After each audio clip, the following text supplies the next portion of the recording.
Ladies, gentlemen, NBs, this is the ESE Fantasy Podcast. Back at it again with more diabolical lists. We got another fucking banger of a video for you today, or I guess audio, however you want to look at it. Whatever perspective you have on this, whatever podcast, mechanism you're listening to this under. Yeah, we're here. I can't speak for everyone, but we're queer, and I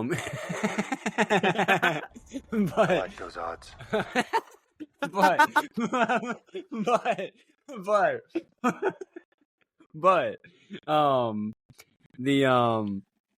We're ranking the goddamn MCU. I mean, what else can I say? It's gonna be a long ass video. Lock the fuck in. Get your popcorn ready. Get your fucking your Deadpool popcorn bucket and place it in the proper place so your receptacle is received. Anyway, and it's just a great intro so far. So I'm here with my good buddy Charlie, who will actually be taking the lead in just a second. So I'll toss it to you. But yeah, I mean, we've been kind of like we've been what's the word I'm looking for here? We've been sitting on these lists for a while, and we made them back after Brave New World, but there wasn't a lot of hype after that movie. A lot of people really didn't like that one. The timing of it. It was just really, really weird timing to try and get this out. But hey, we're here now, and we got our TV show rankings are at the Daredevil one, so those will be updated soon too. After 100%. Ironheart. So so I mean, that being said, we're going to go through our lists, obviously, like we normally would on these videos. Like I said, Charlie's going to be starting us off. But I guess the interesting thing to note before we get started on this is going to, we talk about, everything's subjective, art's subjective, blah, blah, blah, blah, blah. So the interesting thing to me about that for this is it really comes down to what do you actually what I guess I'm trying to find the right words here, but it's going to really be what resonated with you most, So I think if I look at what's at the top of my list, I would also, if I made a list of my favorite characters, I think a lot of the same names would be, I guess the names in these movies would be popping up as well, because that at the end of the day is the thing that's going to make you invest in any property is going to be, characters that you actually care about and can invest in. So, and I'm also curious, as time goes on, does stuff change? In 5 years from now, when we're doing this after an X-Men movie, and we fucking, what do these lists look like then? Opinions change over time. 100%. And there's a couple movies in here specifically that I'm going to point to that, maybe if we did this list, I don't know, 14 months ago, it'd be a little different, or 2 years ago, it'd be a little different, but it changed 100%. Over time. Stuff ages with you. As we get older, shit changes. 100%. So I guess let's just jump right in, huh? Uh-huh. All right. So for starters, top 36 MCU top movies 36 is insane. All right off the bat. I'll just start by saying this. I've never disliked an MCU movie. I've never disliked it. Now, I have two here at the bottom that I wasn't in love with, okay? But I have never gone into an MCU movie and been like, wow, that sucked. So just real quick, is that kind of where your mindset is, or is there one on your list, maybe 2, 3 that you're like, yeah, no, I straight up, that movie sucked.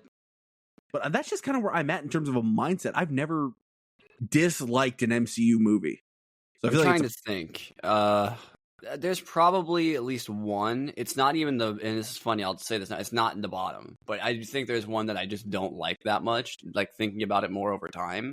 Okay. But so maybe over time it could find its way to that bottom spot. Potentially, but I don't dislike the movie as a whole that much. So, as much as I do maybe the individual pieces of it. There's some stuff and that's kind of how I formulated the bottom end of my list. I was like, do I actually dislike this movie more than I dislike these other movies? And another thing I thought about too was how do these fit into the overall MCU? That's a factor I think I had to consider. If these movies, because if that matters more to you than other people, yeah. Well, if something feels super standalone, it doesn't really matter as much ultimately, right? So, or if it doesn't feel connected to the rest of the stuff, then that can be a good thing in the case of some movies, but sometimes it can make it, feel, especially depending on when it was in the MCU, a little bit off, So, a la Deadpool to the X-Men ranking videos, Sure. You're ranking X-Men movies, Deadpool, it doesn't really feel like a X-Men movie, but yet it's in that universe. But I'd put Deadpool pretty fucking high, so I don't know, All right, so I want to put that out there, that little disclaimer. Okay, don't expect these to be your everyday list. I'll also put that out there. Well, these first couple might feel like that. Number 36, it's The Incredible Hulk. Yeah, it's the most mediocre one of them all, but I still enjoyed my time watching that movie. So, 35, Thor: The Dark World. Probably the worst villain to date. I mean, I'd have a hard time thinking of another one. It's probably on a TV show. It sucks too because it's portrayed by like a phenomenal actor, Yeah. And this one wasn't Kenneth Branagh, right? It was Alan Taylor, who's also a pretty well, renowned director. So, yeah, it just didn't. Again, mediocre. I didn't dislike it though. Okay. 34. I had Iron Man 2. Solid stuff. Just this was Jon Favreau's. This was the other one before the first Avengers movie. So I thought it was fine. This is where we got the recast, right, of Don Cheadle in this one. And I always liked, yes. I always enjoyed Don Cheadle as Rhodey. And that one really worked for me. It's going to sound bad to me for a lot of people. I actually think his best performance as Rhodey was in Iron Man 2. That's fair, actually. Which sucks because he's been in a ton of movies since then. But it's not like he's been bad. It's just that's when he's at his best, when he's actually given the road to define the character for himself because they were changing the actor, Yeah. And this movie just had it had a job of, I don't know, it was a bridge movie to the Avengers, but also not. It had a lot on its table. That's okay, because the Avengers worked for it. Number 33, Ant-Man and the Wasp: Quantumania. So this is the most recent one on the list. God, we've said it before. Ant-Man defeating Kang was kind of brutal. MODOK was a little cringe as time goes on. And Ant-Man's one of my favorite comic book. I shouldn't say comic. He's one of my favorite MCU characters. So this really hurt me deep. That this is the biggest fall off from a trilogy. But that being said, I liked Cassie. I thought she played a fun role in this. I actually enjoyed Hope in this. I thought she was pretty good. And I thought Ant-Man's impact on the universe at first, kind of where he was stated, he's post-Avengers now. He's signing his book. He's kind of living life good. He doesn't have to do the Baskin Robbins anymore, and this, that, and the other. And the movie just got a little weird. So, oh well, what are you gonna do, right? Number 32, Thor: Love and Thunder. I think there are pieces of this movie that could be epic. Like, seriously. And I genuinely mean that. I've always felt like that.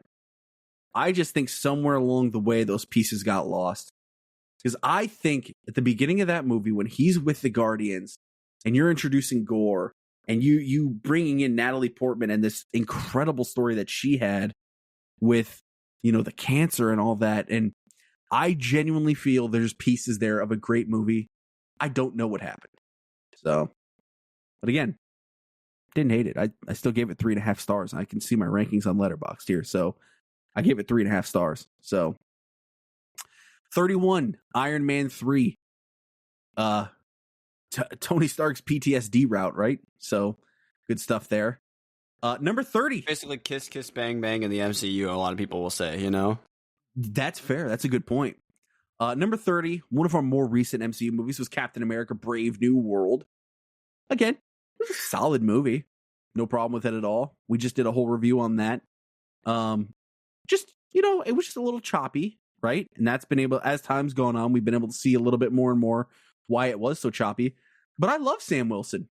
I loved his crew around him. I really liked the Falcon. I liked that new Black Widow agent they introduced.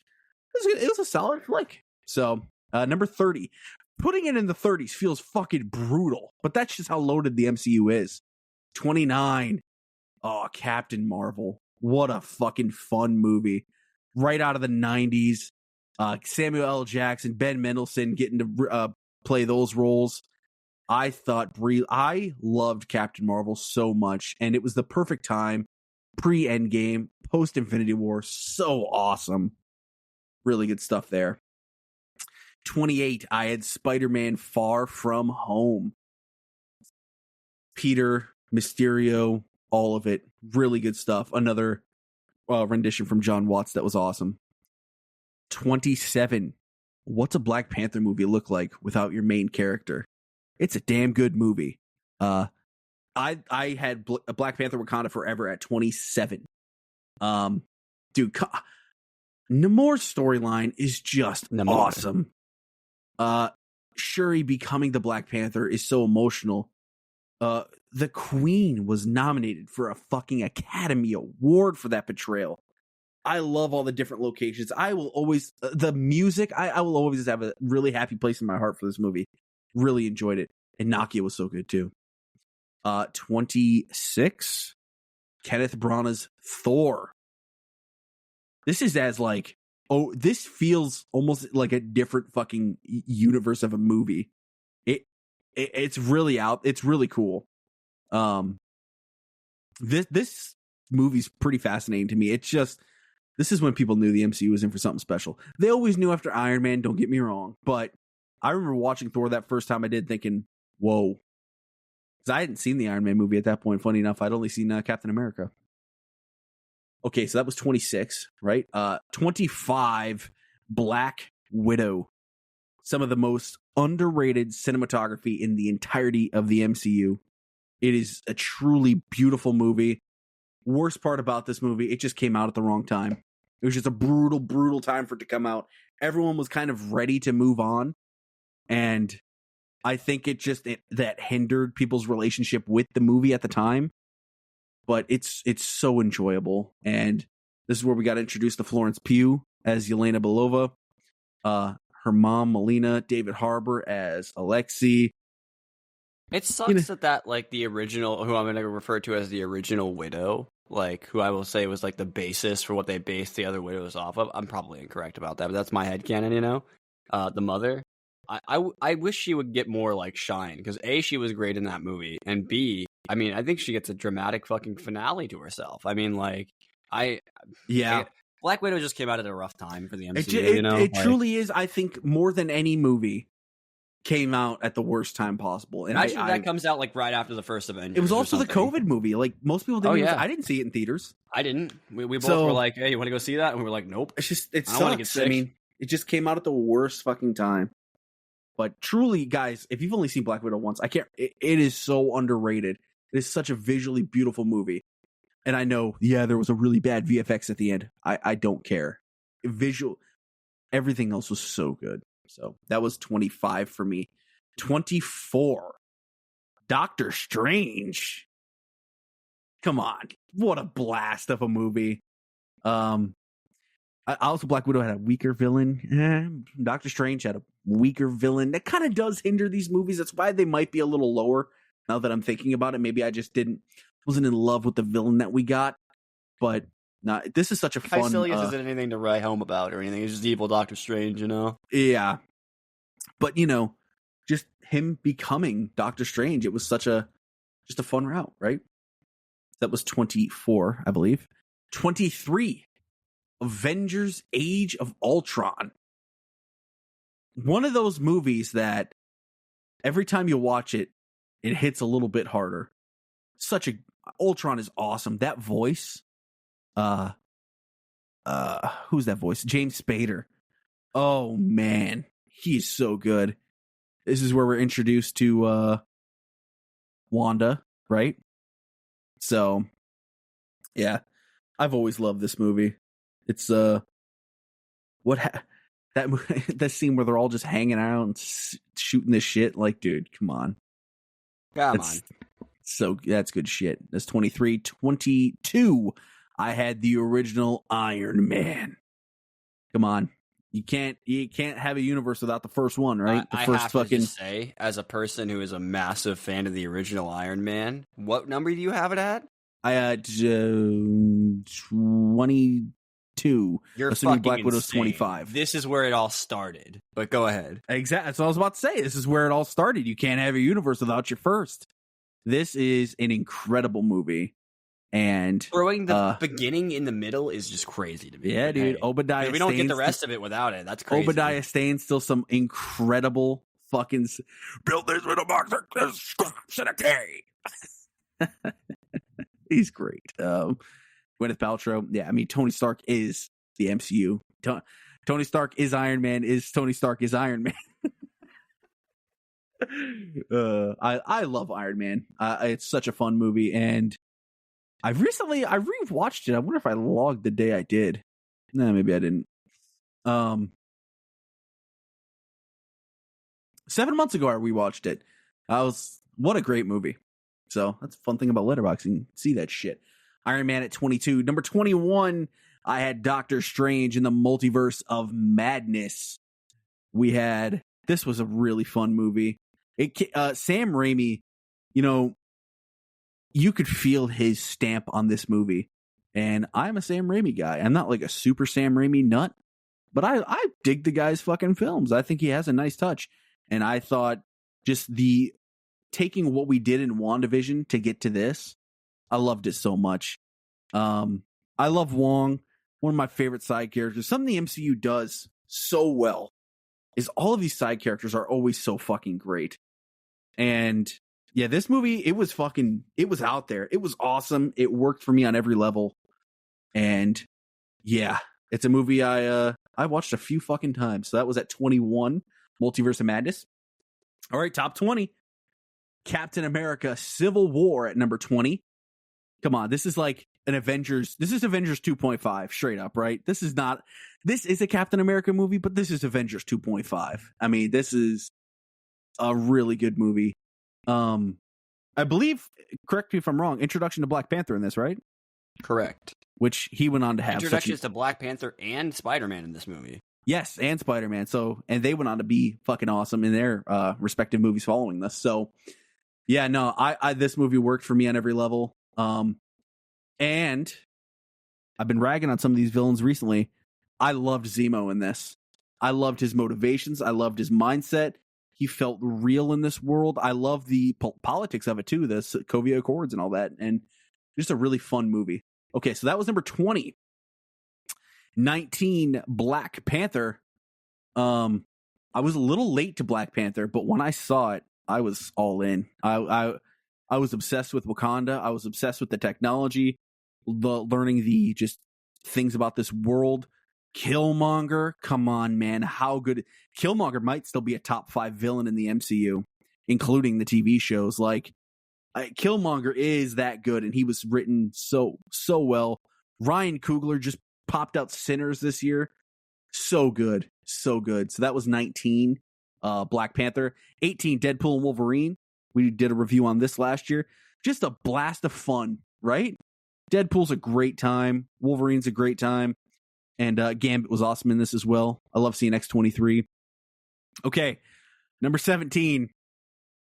Most people have this in their bottom 5. I don't fucking care. Ant-Man and the Wasp. I'm an Ant-Man mark, all right? Leave me alone. I loved this movie. I loved how small... Not every movie needs to be this world-ending fucking fiasco. I can get down with a smaller scale movie that's just a good time to watch. And that's what this was. It was funny. It gave us Ghost, which I didn't think we'd ever see her again, but what she ended up becoming, it gave us Jimmy Woo. Come on, man. Come on. Michael Pena as Luis. We talk about side characters, Duke, and I think that's going to be a trend we're talking about today. I mean, seriously, so fucking good as in these side character roles. Okay, number 16, and I did these back to back. So 16 and 15, I did them back to back. So I'm gonna hit them both and talk why. 16, Guardians of the Galaxy Volume 2, and 15, Guardians of the Galaxy Volume 3. I ended up giving 3 the edge, and I actually didn't have it that way until that last time I redid these rankings. So I think during Captain America, when I re-updated the rankings, I used to have Volume 2 ahead of it. But, as time goes on, and I think Guardians 3 is going to be one of these movies, it's just such a great fucking movie. And it's nothing against Volume 2. I think 3 actually did eclipse it in a couple different ways. So You know, it really is the Rocket movie, which is kind of crazy that it works so well too. And like, yeah, and another great villain, the High Evolutionary. It gave me one of my favorite characters in Adam Warlock. Again, I hope we see Poulter. Bro, I've never seen an actor look more angry than the High Evolutionary did. I know. Oh, he's so good. And yeah, so I ended up giving that the edge over 2. He just looks so done with the universe. Like, I'm over this shit not working the way I want it to. He really did. And, you know, it does break my heart a little that 2 is now, at least to me, it's the quote-unquote worst Guardians movie, because one of them has to be, right? But it's still a great movie, and I give it top 16 MCU movie, so yeah, I clearly love these fucking movies. Yeah, and also, if we didn't clarify that enough, I mean, literally from I don't know, Wakanda Forever and up, I would clarify all these as love. Like, I love these movies. Fuck that. Even from Captain Marvel and up, probably. I love these movies, so it's, yeah. I don't know, I felt guilty, dude. Not gonna lie. Putting Volume 2 down. I mean, I went to bat for this movie for fucking years, and it's nothing. I still love the movie. Don't get me wrong. It's insane that his dad's a fucking, you know, god, and the whole plot line of it's fucking awesome. But I think 3 beat it. So I'm curious what yours is going to have if 3's above 2. Interesting. Yeah. I can tell you right now, we have very different lists. Oh, I bet. So 15, that was 15, right? 15, because 20 was Civil War. So that's going to be my new linchpin here. 2019, 18, 17, 16, 15. Okay, 15 for Volume 3. 14. All right, guys. All right, it's going to get a little weird, but walk with me here. It's the Marvels. Okay? Look, to me, it was fucking beautiful. Miss Marvel's my favorite TV show, okay? It's my favorite, not TV show overall, favorite MCU TV show. Let me get that out there. Jesus. Is it my favorite TV show? No, it's not. It's not. Had to make sure. Dude, I love the Marvels. I do think there's a world where maybe you show the Kree thing first, and we're watching the whole movie through the lens of Miss Marvel as, like, you know, how she sees Carol, but we've already seen what Carol really did, instead of revealing that later on. And I've thought that since the moment we saw the movie. I thought that could have been playing with the audience much better. But everything in this movie worked for me. Again, I like Dar-Ben. I didn't forget her name. I like Dar-Ben. I like the singing planet. I love the chemistry of these three. I like when they put on that fucking Kree helmet thing and you have to experience what Monica went through, and she's getting so emotional and distressed. And what does Kamala Khan do? She just walks up and gives her a hug. This movie's about love. It's a loving movie with, I guess there is some end of the world stakes. I was going to say it's smaller, but who are we kidding? It's Captain Marvel. It can't be a small scale movie. And yeah, I mean, the end was the end, but you know, we started our Young Avengers in this too. So, well, and also allegedly, this movie basically got rid of Secret Invasion because Samuel L. Jackson was not the same character that he was 2 months before in Secret Invasion at all. So yeah, I had the Marvels at 14. All right. Oh my God, I thought it just closed my list. Number 13. I can't believe this didn't make my top 10, actually, looking at this. Holy shit. Number 13. Captain America, The Winter Soldier. What a great movie, dude. Maybe some people's number one. It will be. And it deserves to be. It 100% deserves to be. This is a great fucking movie. Is this the one that people are like, yeah, that's like the most grounded MCU movie? Like, it is so grounded. Yeah. I think it's the one that people say kind of transcends the comic book movie genre and just becomes like a political thriller in a lot of ways. It really does. That's something Black Widow did pretty well, was a political thriller too. That's true. She stops being superhero Black Widow and starts just being political, tool used by Russian government as like an op, you know what I mean? And fighting back against that more than anything in that movie, which I think is why that movie was so weird to me. I had to that's a weird movie that grew on me over time. Like, at first, when I first saw it, I hated it. And I was like, this is fucking waste of time. Why did we spend money on this? I think that's going to be one. If there was one movie I could pick that's going to grow on people over time, as much as I'd love for it to be the Marvels or another movie, I think it is Black Widow. I think as time goes on, I think that'll be the one that everyone I think slowly Cat 4 climbs. will get people back eventually too. I think it got way I more hope hate so. than it deserved. That movie is way better than people gave it credit for. Yeah, people talk about it like it's the worst one, like definitively, and it blows my mind. Well, hey, whatever. Teach their own. But yeah, you guys have heard everyone talk about the Winter Soldier. The first 3 Cap movies were so bangers, like that. It's just Absolutely. it's tough, it was never going to be that, unfortunately. Number 12, which at one point, so depending on when we would have made these lists, number 12 would have been my number 1 movie for a while. It's just gone down over time. It's not that the movie's deteriorated. It's just as time goes on, it ages with you a little less. Some movies jump up a little more. Number 12 for me is the original Guardians of the Galaxy. I absolutely adore this movie. Probably my favorite soundtrack that I can recall. Like, it honestly might have my favorite soundtrack for a movie ever. Honestly, I think it does. This is when James Gunn absolutely became who he is. In terms of the fans around the world.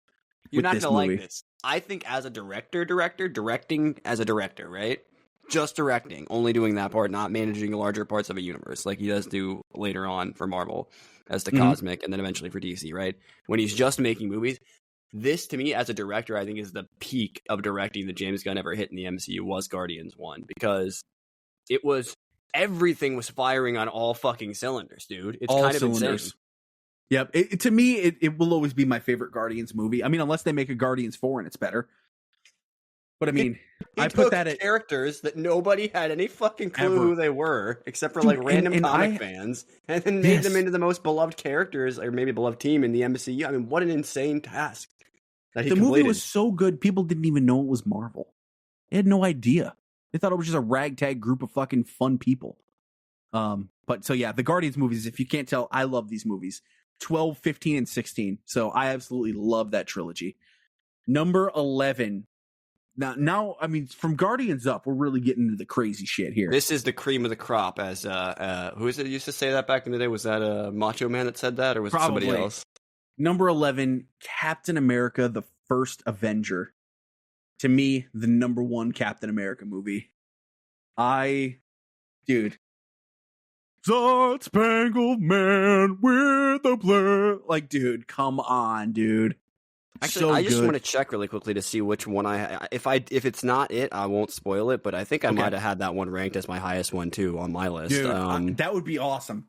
Let me look. Always been my favorite Captain America movie. I could have seen myself giving one of the other ones a nod if I had like an epiphany. I think so. Yeah, I think we both had that ranked the highest on our list of the. I did. I definitely can see it right now. Yep, I did. Okay, yeah, that's awesome. And I'm so which is going to be a really weird opinion for some people, but Yeah, hey. It will. But hey, I like a preface at the beginning. These are not going to be like everyone else's lists. Don't expect this to be your run of the mill generic list. If you can't tell already, mine's going to be way out there. Duke's is going to be different. Like these are going to be different. Save this for mine, but I will say this about this movie: of all the original 4 or 5 movies that came out after Iron Man, I thought I was going to fucking hate this one because I'm like, because I love World War II movies. Yeah, I'm like, it's a fucking hokey World War II movie with comic book characters. I'm going to fucking hate that. And no, actually, it took the war seriously, genuinely in a comic. I have a story about this, and I don't know if I've ever told it to another human because I was embarrassed at the time. It was my buddy's birthday. You know who it is. Well, the podcast will never meet him. It was Lucas's birthday. And we were going to see a movie. And we tried to get in to see Inglourious Bastards. Weren't old enough. So we had to buy tickets for something else. We ended up seeing Captain America: The First Avenger. And I don't know why that always stuck with me, but I was like, what the fuck is going on? I assume you've seen Inglourious Bastards since then. Correct. Okay. But no, just funny story. I mean, that was his birthday, I think. So yeah, that was wild. I absolutely love this movie. Shout out Lucas being into Tarantino. I love it. Yeah, right. Tommy Lee Jones. I mean, and the whole fucking cast is just so good.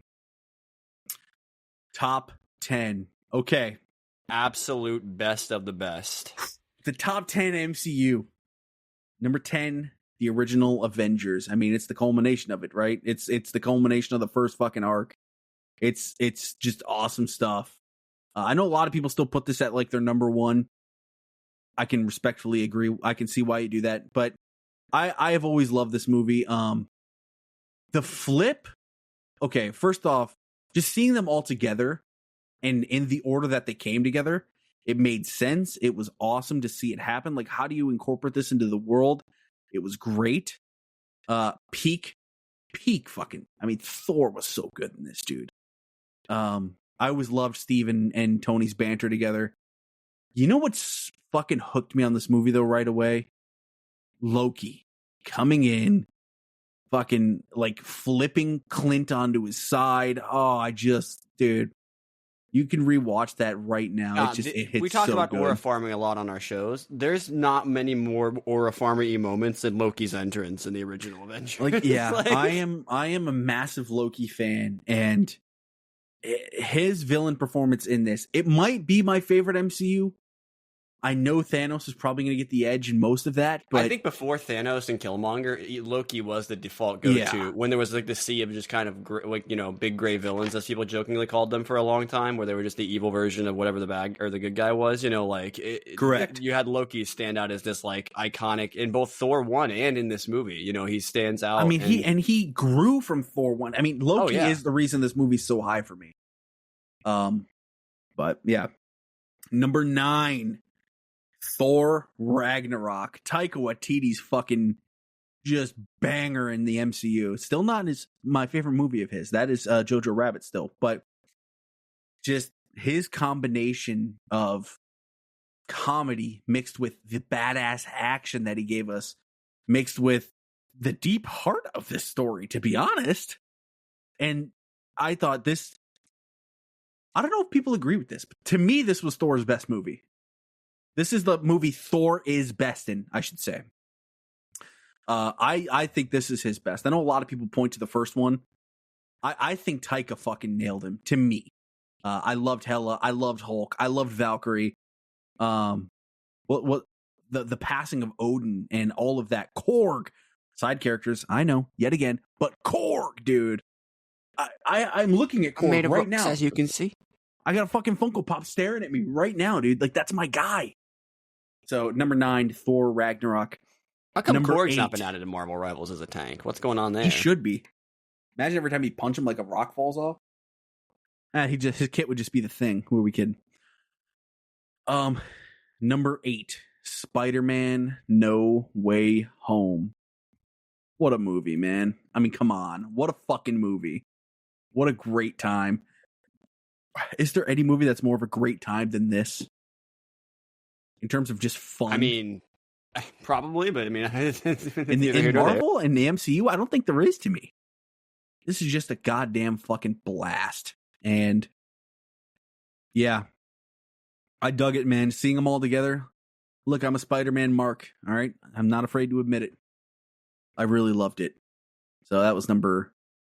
You know what's funny too? I wonder if this was like almost like they were like teetering on whether or not they actually went full multiverse with like they hadn't decided, are we doing the Council of Kings? Are we going to eventually try and do the Council of Reeds? That and like we're like how much can we actually, how much of an ass pull can we actually get away with in this universe? We did time travel in Endgame, but like what do we do? How far can we go with this? Right? Because arguably the time travel in Endgame was really self-contained for time travel arcs in movies, like in TV shows. And they had Banner explain it perfectly how they needed to. Yeah, exactly. And then when Tony Stark came in also as well, and they kind of gave you enough information for you to not be questioning it, but not too much that you're like blown by the amount of, and some people will probably disagree with that, but the amount of exposition that you're given in order to understand what's going on. But I wonder if this was almost like a testing of like, how far can we go with this? Because if we bring 2 other Spider-Man that they already know in, that'll help us a little bit, but like it is going to be pretty far-fetched for what we've done so far. So, I mean, I guess that was post Multiverse of Madness, right? Where we'd done a little bit of that already, but like, I almost wonder if those 2 attempts, were like, how much multiverse can we actually get away with? I guess they found out they can get away with it, all of it, because they're going full for it now. So, with the new movies. So, number 7, Shang-Chi and the Legend of the Ten Rings. Wow. And I believe these movies came out back to back too. So it was a great time. I was in awe of this movie, to be honest. First off, I absolutely loved Sean. I absolutely loved Katie. I love their connection together. I love that they had this sibling connection, but it was also built upon like just this trust because Sean clearly had this dark past. And as we dove into that, Trevor was so good. That little fucking furball was great. His father, that thing is a friend. Absolutely. His father is an S tier villain in MCU. So I just thought this was great. I'm so glad Redemption Destin for the Daniel, Mandarin in Iron Man 3, you know? And I'm so glad Destin Daniel Cretton is getting rewarded with Spider-Man 4 for putting out this absolute banger of a movie. That's the one thing Kevin Feige's always done is reward people if you do good. If you make a big hit, guess what? You're up next, kid. And he's getting Spider-Man 4. He's going to crush it. Shang-Chi's one of my favorite characters in the MCU, and we've only seen him once. So do with that what you will. Number 6, Spider-Man Homecoming. One of my favorite Spider-Man movies. If I really have to think about it. I mean, it's either this or Spider-Man 2 are my two favorite Spider-Man movies. So I'd probably today give the edge to Spider-Man 2, but it's not taken away from Spider-Man Homecoming. It's my favorite Tom Holland movie. Spider-Man 2 came out at a time that was so perfect. Like, Spider-Man 2002 was so good, but it wasn't... Everyone knew there was more you could do with it. Again, Yes. They were testing the waters of what they could get away with. That's why the Toby had, like, weird powers that weren't quite comic lined up, you know? So, but then... And they were Spider-Man so believable, though. Yeah, with Spider-Man 2 and Alfred Molina's portrayal of... Which, again... How the fuck did that guy know? He must have just been like paying attention to the history of film and like look back at some of those old comic book movies and be like, oh, with this new era that's about to potentially come out. I mean, you know, by that point, X-Men 2000 was already out, so maybe that was what made people realize it. Maybe he saw what like Hugh Jackman was doing with Wolverine in that movie and was like, shit, can we actually do some art here? You know, like I don't know, but either way, he delivered a fucking chilling performance as Doc Ock. You know, like and that he did. And yeah, so that movie came out like at a kind of a perfect storm time. It rode the wave of that first movie and also probably a little bit of the wave of X-Men. And so it was really, it was so perfect. Again, like we've only ever really recreated that with like 20 movies in a row leading up to like a big giant crossover. So, you know, like it's, that kind of energy is hard to create. And it's, you know, but I agree with you. These Spider-Man movies, it was interesting when I finding where I ended up putting them on my list was fascinating for me because I learned a lot about like how I actually felt about a lot of those movies because I think I had in my head that's put what them something a lot like this can do than I had, you know, what I actually ended up having them on my list, which surprised me. But I'm sure I'll talk about the reasons why when I get to them. You know, like, and I absolutely love this movie. This is Peter Parker as Peter Parker, and it's so fucking good. You mean man. Peter Parkour? It is just so good seeing him go through this. I mean, just go through high school and how he's navigating this world. And you got Robert Downey Jr. playing Iron Man and his role in this. And then you have MJ's role and you know, what's Flash fucking with them. And I loved the school. I loved all of it. Guy in the chair, Ned, Vulture was so good in this. And then that reveal when they have the camera in the car and you just see Vulture's eyes look up to the mirror and he catches Peter's eyes. And in that moment, he knew who he was. Dude, it was so fucking good. And again, John Watts. Congrats, buddy. You get 3 Spider-Man movies. Oh, you're doing that good? Congrats. Here's a Star Wars show that you're the executive producer of. One that fucking banged, by the way. Banged. John Watts, I shall watch your career with good intentions, boy. We shall watch your career with great interest. Very, very. Number 5. Did not think this movie was going to be this high, but I guess it spoke to me on that level. Thunderbolts. This was... I absolutely love this movie. Every day that goes by, I think I love it that much more. And we've spent a lot of time on our channel here talking about the things about this movie that we love, but I'm going to hit a couple of them here because it is top 5. For starters, the century, the emotion, and I'm not gonna, should I spoil? Maybe I won't. I'm not going to go too deep into spoilers. I won't say okay. No spoilers, just light descriptive. Yeah, light stuff. because I don't want it's if the movie hadn't just come out like literally last we're still week, in the release month for fuck's sake. literally So, like it's people are still going to the box office to make the numbers Correct. go and stuff. So like so I I'm would not going to say go too crazy with don't this, don't but spoil anything, but like you can definitely talk about things that are in the movie that the like, emotional elements of this story and the heart that it brings. To me, this is the movie with the most heart in the MCU. And I loved the Sentry. I loved the story behind him. I love how everyone's talking about their real feelings and how they're dealing with them. And then the plot line, how it ultimately gets from A to B. It's so fascinating.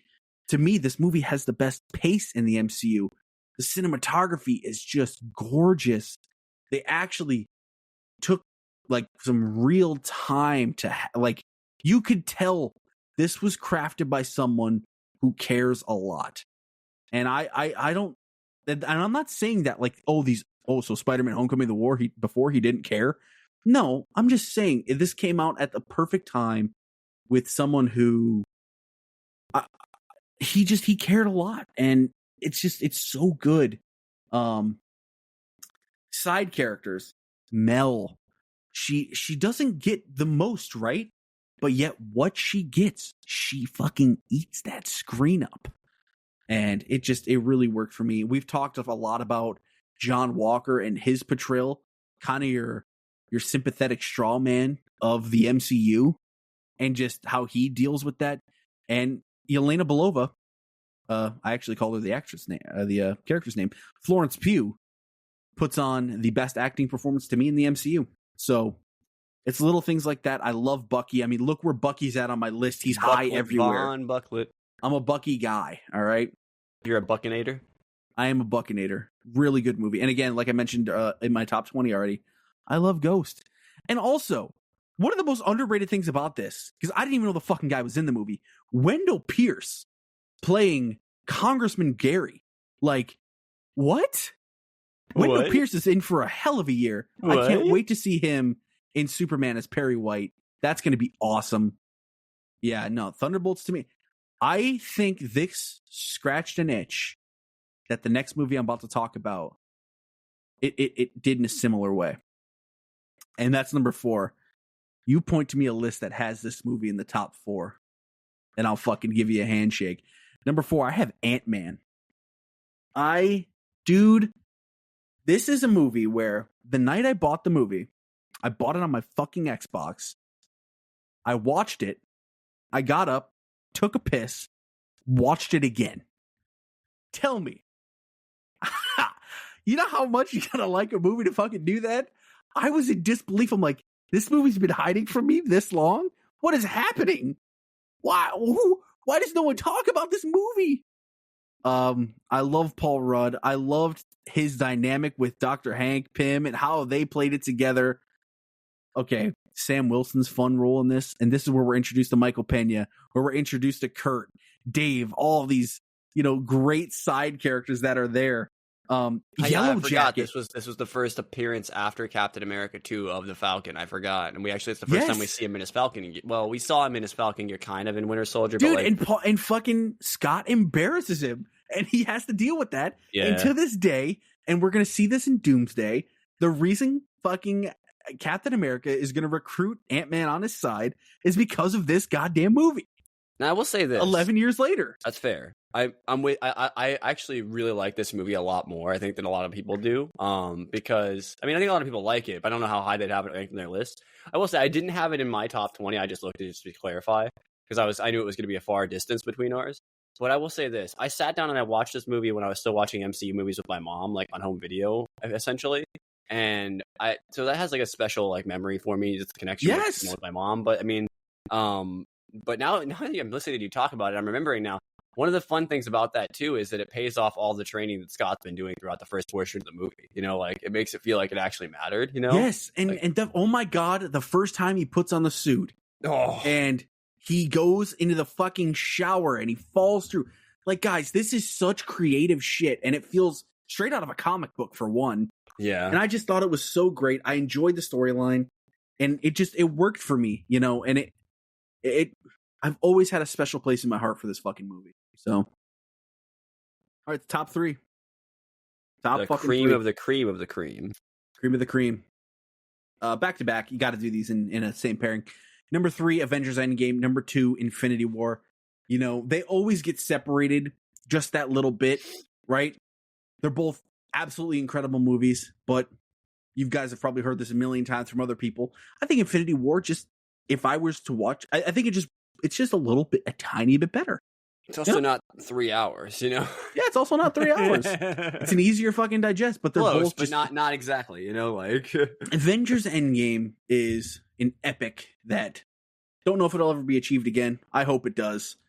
God help us if it does. That like Secret Wars is also 3 hours and it's like one of the greatest movies of all time. I really hope that. How cool would that be? For them to have done that twice, like that would be awesome. This was just the very definition of an epic. It was so much fun. It was just a fucking cinematic event. It was an event I'm glad we got to experience because, again, don't know if it'll ever happen again. Truly, truly incredible. And then Infinity War. Nothing will ever top awesome for me. movie. I keep thinking something eventually will. Nothing's ever going to top for me the moment of Cap catching the people's live reaction to Cap catching the hammer in Infinity War. That is, I don't know how to describe what that was like. You know, like being there. Oh, I think I saw it on the Thursday too, Charlie. I want to say, like, yep. So that Thursday night, getting off school, you know, guys in college at the time, which will come back up later when I come to my list because I have a whole diatribe to go on before I actually do my list. It won't be that long, but it'll be a thing I have planned. But anyway, the reaction of people roaring in the theater when that happened, I'll never forget that. There's nothing like it. That is an unforgettable memory for me that the MCU helped to create, and it's something that I wanted to happen for years because I remember. I was one of the few people back when I'd first seen like Ultron. Like no one else I watched it with at the time noticed it, but I paid attention and noticed that he could have lifted that hammer, and I was like, "That's not something you just randomly throw in there. That's odd," you know. Like, so I knew that was going to pay back off later, eventually, in some way. So that, like to me, like that, I know it's a silly thing, but like that is one of the coolest things that a movie has ever been able to do. Like, you know, like no, absolutely, and it was so fucking just earned, and it was so good, man. It was just a true cinematic experience, both of them. Number 1, you guys might be wondering what the fuck. I meant for Endgame, by the way, not Infinity War. I misspoke. My bad. But for Endgame, and they just, you might be thinking, what's number 1? What have I missed? I meant the Thor entrance in Infinity War was pretty incredible, though. Yeah, dude, with fucking Groot and shit. People cheered for that in my audience. I'll tell you Hell that. yeah, they did. With the new Stormbreaker axe, bro. Come on, bro. Come on, bro. Number 1 is Eternals. This is peak. Doesn't get better than this. Bold choice, Cotton. Let's see how it goes for him. This is the best MCU movie. This is one of the best science fiction movies. The MCU will never be better than this, and that's okay. I've accepted that for the past 4 years. I've accepted that. We will never have a list of yours, Charlie. We will never have a director as great as Chloe Zhao come in and be able to put a movie together like this and have her feel on it. And just, this has some of the most scope I've ever seen in a Marvel movie. Not even possibly. It is. This is as good as it gets. And it was a true science fiction movie with a cast that was so believable in it. It was such a great story. Can you believe we had an MCU movie that was actually slow paced? Like, are you kidding me? Is that allowed? That's allowed? No, that's not allowed. Yet they did. And they used that fucking time to give you a beautiful world. And it ultimately culminated in a big comic book thing at the end. Crap 2 kind of took its time at points. No, no, I'm talking like a legit slow movie. This is a slow movie, and a lot of people couldn't get over that, and that's okay. I don't expect comic book fans to have this at number 1. I never did. I think most people that only watch comic book movies, they fucking hate this. They'll put it at last. That's okay. I've accepted not everyone's going to like this movie. But to me, it's as good as it gets. I loved Icarus.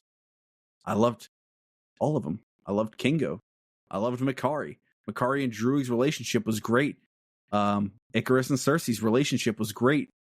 I was so fucking mad that first time I saw this movie and Icarus ended up being the heel. I was so fucking butthurt because of how much I love this guy. And then, the post-credit scene's the post-credit scene. Thanos brother, whatever. Don't really care. Hey, Angelina leave Jolie Eros alone. Angelina Jolie's character and dealing with this, like, fucking... Eros is the goat, you're just a bitch. Yeah.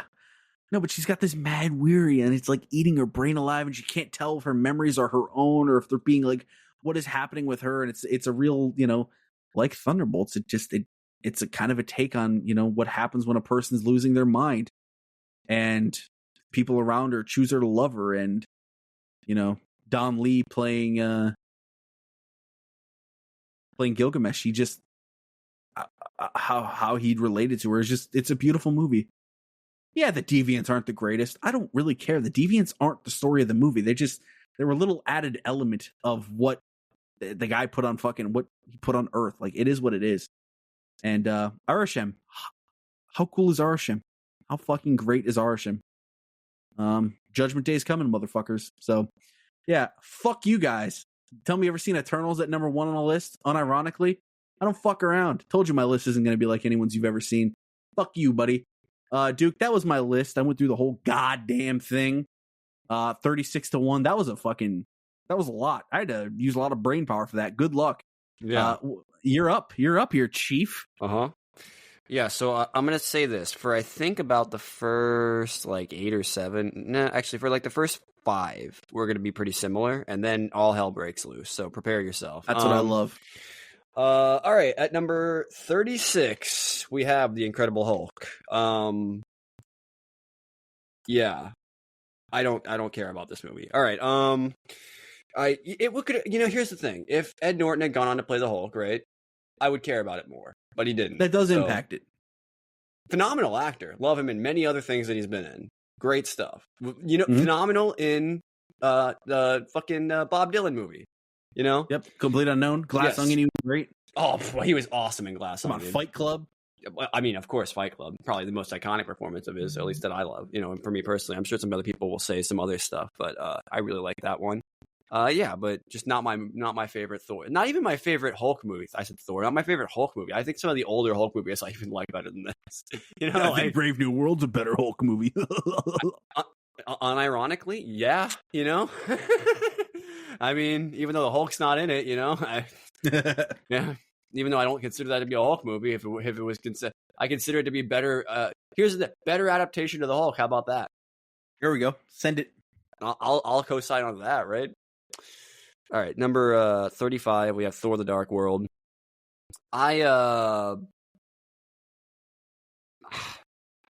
Okay, so I actually probably would defend this movie if we got into a discussion about it, because I actually like all the Thor movies a lot, but I just think that the Dark World, you mentioned before, has the worst villain in it. I also feel for a while it did. I mean, we've definitely gotten probably worse since. Yeah, you're probably right about that. Probably at the time that it had come out, and maybe for a significant, even I would say probably sort of sometime after it too, just because the Dark Elves just kind of, I mean, they're just powered up by an Infinity Stone, and then Thor without an Infinity Stone kind of just bodies them, which is cool for Thor, but the power scaling kind of goes out the window later, Yeah. If we're being honest, right? Now, I mean, you could just say Dark Elves couldn't, but he was also one of the only people we've ever seen successfully just wield it with his own body power. The only other person we've seen do that I can think of. Yeah, no, I can't think of any, because Star-Lord with everybody else combined. And so that doesn't even really count because it's not him. Have we seen anybody just be able to, with their own physical force, wield a stone? Even Thanos needed a gauntlet. You know what I mean? Yeah. Crazy, Crazy levels of power we're talking about. Malekith, I think was his name, right? Yeah. The name of the Dark Elf, I think, right? Yep. Yeah, just not a great villain. Number 34, I believe. Yeah. Yep. We have Ant-Man and the Wasp: Quantumania. Just first of all, not really that much of a Wasp movie, if I'm being honest. She kind of in there, Yeah. No, that's Yeah, no, We not spent really. a lot of time in the quantum realm. You know what I mean? Like a lot more than I was expecting. The quantum realm looked awesome. It looked sick from a visual perspective, and it was It's fun. so weird they did it with an Ant-Man movie. I mean, I guess you No, you kind know. of have to, but like you have to have him at least be involved. But like, yeah, just a weird detour in the MCU there. And also, he was the strongest Kang. Yeah. Almost the kill shot to the MCU right there, straight up. You know, like, craziness. You know, at number 33. Yeah, number 33, I have Iron Man 2. You know, I really used to defend this movie a lot more, but like it's just you can think about it and you compare it to the other movies that have come out since, and I'm like, you know, kind of a fucking massive waste of Mickey Rourke in a lot of ways, right? You know what I mean? Who could have, and coming off an Oscar nominated performance, I believe, right? Like for this movie. So like you would think this would have been something insane. Not saying he was bad, just very underused as the villain in this. And just, you know, and then again, another big evil Iron Man was the villain of this one. I mean, it was cool when we did it with Obadiah, right? But we literally did it again. What the fuck, you know? Like again. I guess if it works, don't fix it, right? But we got Justin Hammer out of this movie, so that's a fucking massive W. So, you know, anyone that knows Iron Man stands out there will be like, yes, I'm with you. At number 32, we have Thor: Love and Thunder. Thor with jokes. Actually, that's Thor Ragnarok, but that one actually worked, so we don't call that. But no, Thor jokey joke. Maybe the most unnecessary MCU movie in a lot of ways. Like, I mean, maybe you could say that about Black Widow, but like, I think Thor: Love and Thunder just, I don't know if they ever knew what they wanted that one to be. I'm kind of shocked they greenlit a fourth Thor movie before the next Avengers movie. That's kind of mind blowing to me, you know, like, I don't know, was there room there for a Thor story, you think, like that was different than this? Because I just don't know what they would have done. Dude, I'm telling you, that's what I was saying when I was doing mine. I think there's pieces here between, you know, him fighting off what had just happened with him on Endgame, dealing with that. And then I also how he's think the kinda story of him relied on being the confronted Guardians. with the nature of being a god and being a king and how like imperialism is a bad thing and blah blah blah, right? You know, like I think that's a good story. And you can even do the stuff that he did with Axel and that whole relationship. It would work. I'm telling you, there's pieces. And Gore, it would work. The Gore planet that they went to was waste awesome. Christian Bale as Gore, one of the most interesting characters in the comics, and you get a fucking iconic actor in the role. How do you kind of like fumble that a little bit? I just don't get that. Yeah. You know? Yeah. I still think he was great in it, but I know they could have achieved more with that character and with that actor. I just know it. You know, like I know it in my soul, Charlie. Yeah. Number, what was I at? 31? Is that where we're at? All right, this is where chaos unfolds, Charlie. Yep, Number 31. 31, Doctor Strange: The Multiverse of Madness. I wanted this movie to be so fucking good. And I thought it got to interesting places. But man, there is something that is so unfortunate about Sam Raimi being allowed to have the full fucking bore reins with this because it just stands out in the MCU now. It doesn't fit with the rest. It almost feels like it didn't happen in the rest of the other movies in a lot of ways, you know? Like, because we haven't seen Strange in God knows how long. And do you think he's going to talk about this? Especially if Wanda's back. Like, what are they going to do? Acknowledge that he basically killed her? I mean, like... Yeah, she's dead. I mean, is she, though? People keep saying she's coming back. Like... And they seem pretty confident about it. I'm not saying that she is, but a lot of people seem to think that for Secret Wars or something that they're going to have some version of Scarlet Witch. So, you know, like, I don't know, but introduces a lot of really interesting stuff in this. You know, with the multiverse hopping, really interesting stuff there. Zombie Strange just didn't work for me. I'm sorry. You know, I like that we kind of did play with the stuff from What If a little bit, but none of it really was technically any of it, you know? Like, that wasn't the same Captain Carter, you know? Like, sorry, it just wasn't, you know? So, at least I got no indication that that was the same character, you know? Like, maybe I'm wrong, but, like, I don't know. Something about this movie, when I compare it to the other ones, it I love it as its own movie, but I just don't know. Like, I almost kind of wish that the original Doctor Strange had been done by Sam Raimi just to see where it would have maybe gone, because it probably would have changed the direction of the character.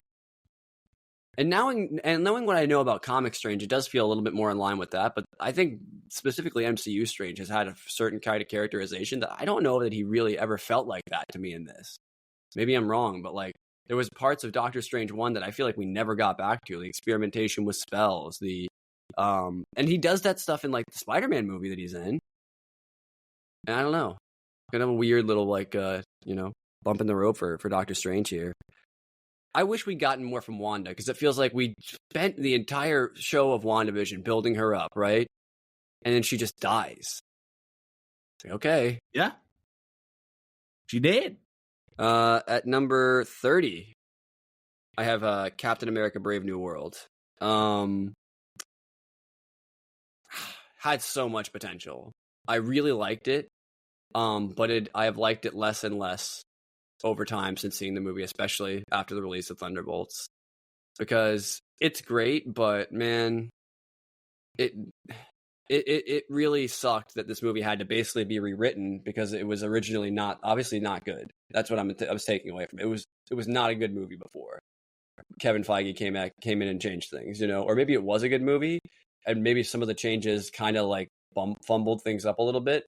But I can sit here and say I like this movie as much as I want, right?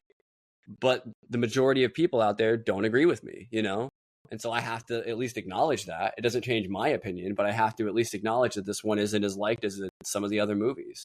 And when I think about where we're at in the MCU at this point, some of what I thought about with some of these movies and where they are on the list, and despite my personal opinion of them, the MCU is this thing that has to work as this, like, I talk about this all the time when we're talking about the shows. It has to feel like this connected thing, like it has to feel like everything is happening in the same universe. And a lot of these movies toward the bottom of my list, the biggest problem with them is that they feel like they exist in their own little universe, that it almost feels like doesn't feel like any of the stuff that's happening in any of the other movies matters in that movie, And I don't know how they got into that with these last couple of phases, but somebody just forgot to hit the connectivity button or something, I don't know why. Kevin has still been involved. I don't know what happened, I also don't want them to make everything, and this is the double-edged sword with saying something like that, right? When you say that, you also are then asking them to not focus on the individual movie's story, and you're asking them to service the grander story as opposed to the individual movie, and I don't want them to do that either. So, yeah, it's a double-edged sword. It had to ride a line, and also, it sucks that it sucks that now I'm kind of thinking, like, based on where we ended up with the whole new Avengers thing. That's not a spoiler. That's been put out there. You know what I mean? I think that with that being what clearly the direction going forward or whatever, like reforming the team, which Captain America's been out for a while. He literally says he's going to reform the Avengers, right? I wish we'd have done that in the movie instead, kind of a little bit. Could have been interesting. Could have been a good movie of him making an Avengers team, even if it was just like a bootleg one that ended up getting replaced later, But actually, obviously that would be stupid. But I don't know. I really liked it, but I think do you agree with me that it could have maybe done more? I mean, yeah, I had it at 30 on my list too. We had it. We had it exactly the same. That makes a lot of sense. Like, I think I like the movie. I just 29 other movies were better than it. It's not 100%. Yeah, doesn't hurt it. No, just kind of. Yeah. All right. At number 29, we have Black Panther: Wakanda Forever. Namor. Namor. I really like this one. I think it's probably gonna be higher on my list. Yeah, I think it's gonna be a lot higher on my list than a lot of other people's probably. I think a lot of people probably have this toward their bottom, which I guess it's technically toward mine, but like not at the bottom, obviously. You know what I mean? I really love the performance. I love all the performances in this movie. I think you're gonna understand why this got like not the bottom of my list, like when we get toward the top of my list, and you might even be actually surprised that I didn't rank it a little bit higher, given what I'm gonna do later. But hey, it's my list. I can do with it what I please. I really hope we get more Namor in the future. I mean, he was confirmed for Doomsday. He was on Share Watch, right? Yeah. So we'll get to see him in that. But I hope like we get like Black Panther 3. You know, I hope that's still in the cards. You know, and that he's like one of the main characters in that because that'd be sick. You know, assuming he survives. You know, the coming multiversal battle. The good chance he doesn't because he's not exactly a good guy. Who knows how many people are going to live? Not exactly a bad guy either. Yeah, who knows how many? Because I don't think we're going to do the Infinity War Endgame thing again. I think there are going to be some permanent deaths. I mean, there were some after Endgame, but like up until Endgame, we didn't have any permanent deaths. Obviously, we all knew all those people that got snapped were coming back because of the precedent from the comics. But I think there will be some actual damage done to the Avengers, which will be kind of brutal because they just reformed, you know, like, but hey, sometimes maybe that'll be what forges this new Avengers team is the losses that they sustain along the way. All right. Sorry, I got like a hair stuck in my mouth. Give me 1 second here. Yeah, successfully got it there. I just needed to like actually focus on it. I was trying to do it while talking, like in between, you know, words. It wasn't working. Anyway, was I at number 28, I believe? This upcoming one is 28. We have The Marvels, which... It's The Marvels. Which I really liked, directed by Nia DaCosta. Yep. This is a fun movie. Multiversal shenanigans again. You got Marvels and Miss Marvels and I mean, what is the technically Miss Marvel name for Spectrum? Spectrum, okay. Oh yeah, that's right. I have her card in Marvel Snap. Anyway. It's the Spectrum. She's a great card in Marvel Snap, let me tell you. Anyway, but yeah, no, and you have them like all like swapping places through like the teleportation and multiverse of their powers, and like I really liked that. I liked like the sort of teamworky vibes, almost like I like that they got to both kind of be role models for this young, you know, Miss Marvel that is coming into the MCU, and God, I love her so much. Who was so full of care, and she came in teaching them life lessons. Oh, dude, like in their first mission together, you know, they had to pretty much like yell at her, like, "We gotta go, or we're all gonna die." And she couldn't understand that, but her heart just wanted to save everyone. Oh, it's just powerful stuff. And Mon Vellani is just, she has found like a special place in like my like. And you know, in my heart, really, she just with that show. Those was it 6 episodes? That show knocked me on my ass, dude. I had no fucking clue that show was going to be anywhere near that good. And like I had a feeling because I had seen what that character was like in the Avengers video game that was on like Game Pass a while back. That like, you know, giant Avengers game that was supposed to be like based on the MCU, but ended up not being for whatever reason. And I had no idea what that show was going to be, but I was like, this character has potential because she seemed pretty interesting in that game, you know? And man, if they didn't fucking nail it. They changed her powers a little bit. I don't care. It doesn't matter. It looks cool what they did, you know? And the reason they came up with the power change was pretty cool. 100%. You know, and I loved that first, you know, season of that show. I really hope we get a second one because I think it deserves it. And I think this movie was really fun. Yeah, just so much fun. I mean, so many fun moments throughout it. Yeah. All right, let me go back to my list here. I pulled up another thing for some reason, but we'll back up. All right. And that puts us at 27, which I had the movie Black Widow. Yeah, I really like this movie. But at the same time, I've maintained the same position that I have since it was announced. Why now? It's a great movie. It would have been an even better movie if it came out like 5 years earlier. You know, like And it's unfortunate that we literally couldn't work it out with Scarlett until after her character had already died in this series, you know? Yeah. Fucking brutal, you know?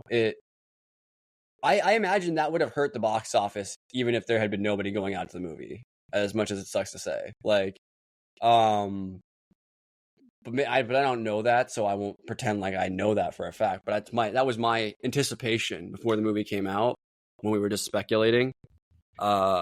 And so I honestly, I really like it, but I don't love Taskmaster in this.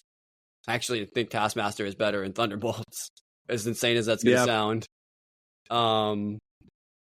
And I almost think that Black Widow was better explained by just what she'd had, like interactions with other characters she'd had in like Avengers. Was it Age of Ultron? That's the stuff that she has with the Hulk? Yeah, I think so, right?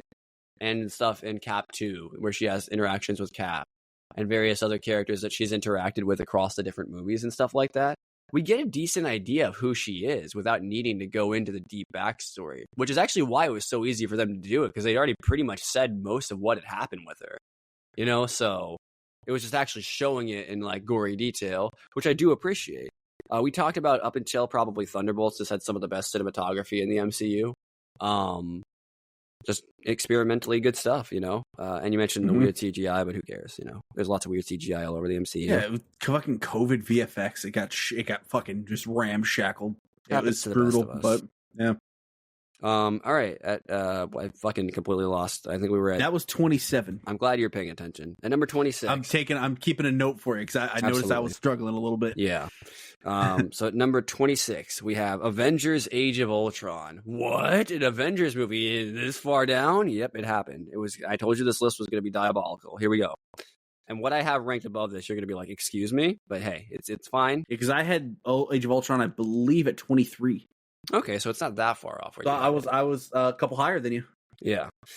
Age of Ultron, I still maintain, is and there has to be one. It is the worst Avengers movie, It is.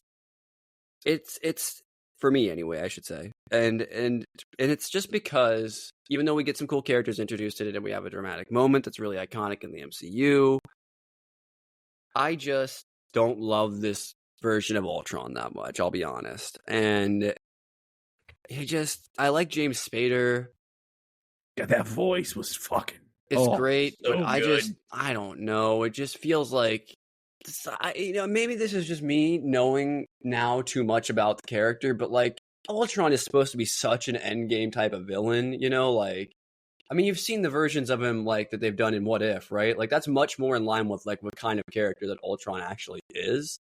Oh yeah. When Hank Pym made Ultron in the comics, it ended the world, and I'm not even kidding. Like, so it's not one of those things. Like there was not. I mean, it almost did in I guess Age of Ultron, but he ultimately got beat by a team of like Avengers. So. But I mean, there's so many moments in this, like the one I mentioned where we have obviously Cap. We sets up for the moment later, so obviously I have love for this movie. But it's when they're all just shooting the shit at that party, 100%. That's so good. 100%. It's just it's just where it landed on my list. All right, and I have them back to back here. So you're just gonna have to deal with it. At number 25 and 24, I have Ant-Man and the Wasp at 25, and at 24, I have Ant-Man. I love both of these movies. But I don't know. I think the first Ant-Man is so special to me. It was like, I'd have to go back and check, but like I think it might be the first straight comedy in the MCU. Am I incorrect about that? Like, it's up there. It's got to be one of the first at the very least. One of the ones that certainly leaned into the comedy aspect a lot more than some of the other ones. Obviously, it takes itself seriously when it needs to, but But great movie. Paul Rudd is just fucking phenomenal, and I actually love. It's eventually Lily, right? That plays the Wasp. Yep. I love her so much. I wish they gave her more lines in any of the shit she's in. Why do they underserve her so much? I really don't get it. She's had very little to do in either of the appearances she's had. Like, I'm a little confused by it. Like, I feel like I saw her a lot on screen, but she wasn't saying a lot, and it kind of bothers me to an extent, Like, I feel like I want a movie to actually get to know her a little bit better, but we probably won't get one now after the disaster that Quantumania was, I worry that we might not see Paul Rudd again, which I don't think will be. He was announced on Share Watch, right? So, but I mean, do you think they'll make a joke about what he was doing? Any defeat any fucking world-ending deities lately, Paul? Or not Paul, Scott? That all depends. I don't know if the writers are going to want to even touch it. Do they lean into that a little bit? Yeah, I think they might just ignore it. You kill any emperors of the universe lately? I think as far as we'll go, someone might say something about, can we do the quantum realm? And he might just be like, no. No, we can't go there. You don't want to go in there. You don't want to go in there. I fought a god in there. Oh yeah. Yeah, so that was number 25 and 24, Ant-Man 1 and 2. At number 23, I believe is what I'm supposed to be at, correct? I believe, yes? I think? I don't know. Yeah, Ant-Man was 24. Okay, so we're at 23. We have Iron Man 3. I love this movie way more than it deserves. I saw it when it came out on home video. Again, it was when I was still in that era of watching these because I didn't consider them good enough to see in theaters for a long time. I know that sounds insane, but I just didn't, I thought they were like B movies for a long time. I didn't realize other people liked them until probably around the time that I actually don't know when it would have been. Probably somewhere in the middle, probably when the Spider-Man movies were coming out, or maybe when the first Spider-Man came out. I realized, people actually go out and see these movies. Damn, But I still hadn't gotten around to that. I think to this day I haven't ever told people this, but the first MCU movie I actually saw in theaters was Infinity War. That will probably blow some people's minds, but I just never bothered to go out to the theater to see them. I didn't know. Hey, look at the box office numbers. Probably a lot of people did. That was probably their first time seeing it in the theater. That's fair. You know what? That's honestly, you're probably right. I probably reflected a lot of other people. So yeah, and Iron Man 3, I mean, it's a fucking Christmas movie. It's an Iron Man movie. Iron Man's dealing with some serious issues, which I love. My favorite kinds of characters are not characters that are just there and they're perfect and everything is amazing and they deal with everything like it's fucking nothing. Tony Stark has fucking mental issues after, it's probably not the right way to put it, but has not dealing with the stuff that he's been through well, He's got PTSD from the fucking invasion, and it's beautiful. It's beautiful to watch. And if you look at how his character goes across his arc across the entire thing, he starts off as this arrogant, really selfish guy. And through the process of him exploring his own humanity through other people, he loves, Pepper and stuff like that, it changes him and it kind of breaks him a lot, because he doesn't know how to deal with it. Because up until this point in his life, he's doing exactly what to do every moment of his life because he's just done, whatever he thought he wanted to do because that was always right, because he's a genius or whatever with lots of money. And so seeing that guy be broken down into, he breaks down into tears and he has a child consoling him, you know what I mean? And one of my favorite moments in Endgame is that kid being back for the funeral. You know what I mean? So good. Such brilliant stuff. And it's not one of those things that they scream out and put at you, or, put out there and scream it at you, but it's there if you want to see it, Yeah. At number 22, we have Doctor Strange. I really like this movie. I even love the fact that his fingers go through the dashboard with the CGI because I think it's hilarious, What a fucking bold choice that they decided to have Scott Derrickson direct it too. Just a random guy that knows a lot about comic books, essentially. And his movie Black Phone, so good. Yeah, you know what I mean? What a choice. Bold. He had bold directorial choices in this too. I think the look of this movie is unique. I think the musical choices in this movie are unique. I think it managed to hit a mystical aspect that the MCU hadn't really touched on all that too much outside of the Thor movies to this point, And after Guardians and everything, people were looking for more cosmic and mystic. Yeah, because it was kind of being introduced in that a little bit, but even James Gunn was hesitant to put all that stuff in one basket all at once. The Infinity Stones were already a big swing, so Doctor Strange having the balls to explain what the Infinity Stones do and explain how Doctor Strange can be one of the most powerful characters despite being mostly a normal dude that just has access to these powers that, I also like that Doctor Strange did this thing where it basically kind of almost did a modern version of the Jedi being something that anybody can be, anybody, it seems like, and they've managed, and I think later on in Spider-Man, they kind of, confirmed this to be the case. Anybody can use that magic. It's not just certain people have magic. Anybody with enough training can learn to harness the abilities, it seems like. So maybe I'm wrong about that, but I think it's the case, At least in this movie, that's how it felt to me, Yeah, I love all the stuff where he's training at Comertage. I love Mordo. Give me a million movies with Mordo. I still need to pay off for Mordo, Give me more Mordo. Wow. Anyway, I think we're at 21 now. We have Spider-Man Far From Home. Man, I love Jake Gyllenhaal in this movie.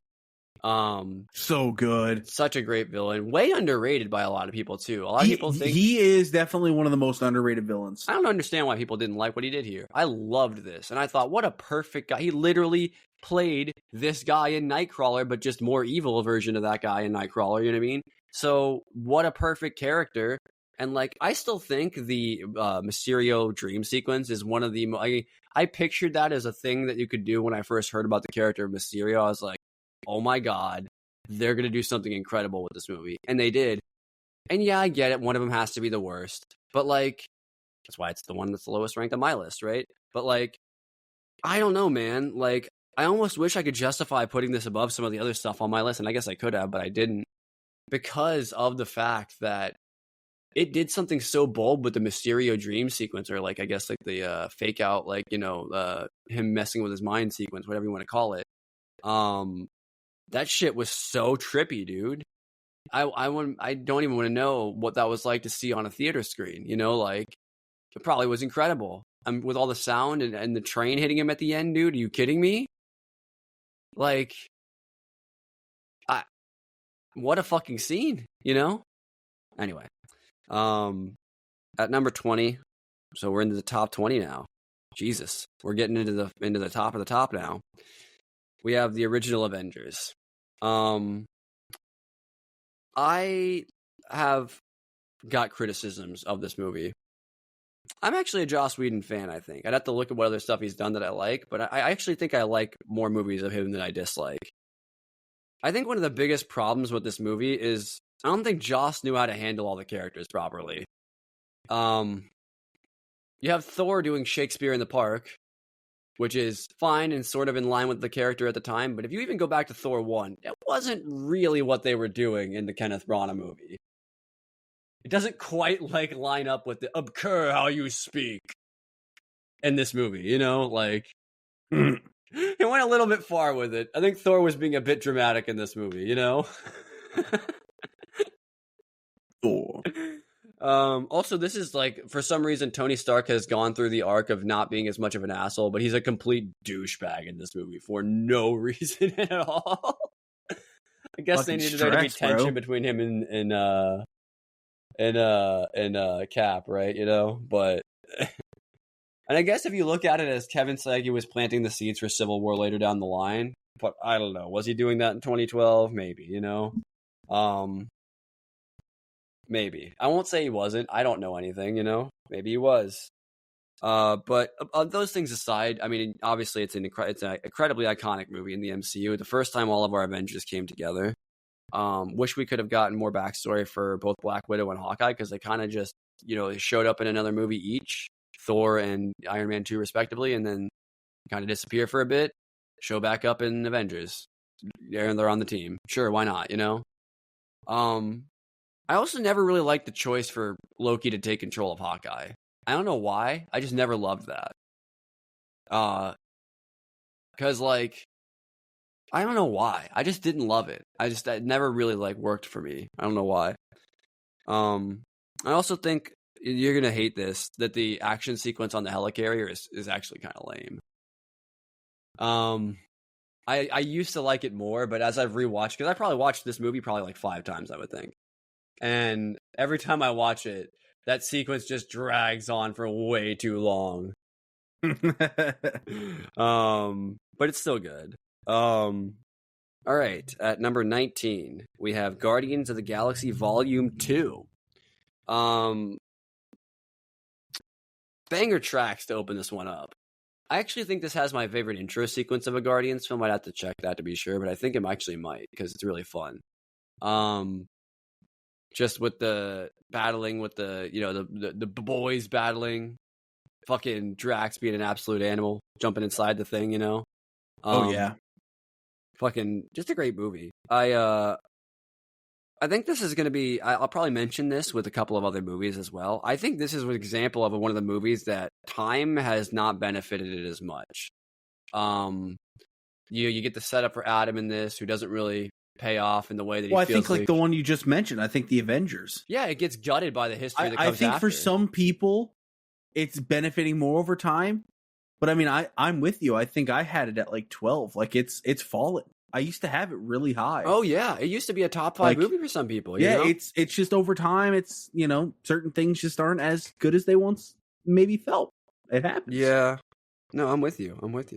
But yeah, no, with Guardians 2, I think over time I've just liked it a little bit less because as good as it is, it is very much the things that come after make a lot of what happens in this movie feel irrelevant, the big huge thing that is never not going to be working in this movie though is the emotional connection between Star-Lord and Ego. That works perfectly. I don't know how they nailed that between him and Kurt Russell. That's amazing to me. You know what I mean? Like, James Gunn. Hey, he knows how to get it out of his actors, Look at how much we care about a fucking tree and a raccoon. And this is going to probably be bold for some people. I think this is Zoe Saldana's best performance in the MCU is in Guardians 2. I really love her in this movie. I think that's the heart of this movie is her and Star-Lord, and them finally kind of admitting to each other how they really feel, like they already know how they feel, but like this is when they actually fully come together and creates the tragedy that we're going to feel in later on in the MCU when they get ripped apart, It's a lot of building blocks that end up working out later on, but it's a movie, unfortunately, that was used as a building block. And so, unfortunately, that means it doesn't actually get to be its own movie in a lot of ways, which sucks. A lot of fun stuff in it, though, like the gold people, the setup for Adam Warlock. What else am I missing here? I don't think we had any more Infinity Stone nonsense in this or anything. So, some fun stuff, but, it kind of exists in its own little world there, in a lot of ways. All right, chaos continues. At number, I think we're at, is this 18? Yeah, that was 19. At 18, we have Thor Ragnarok. So I used to have this way higher on my list, and I think just time is changing things. I really like this movie, but I think it has a similar effect to, I think this movie got gutted by Infinity War, and it sucks. Everything this movie did for Thor got undone, and it sucks so bad, and they even took his eye patch away, man. That is one of the biggest fuck yous the MCU ever did. I'm sorry.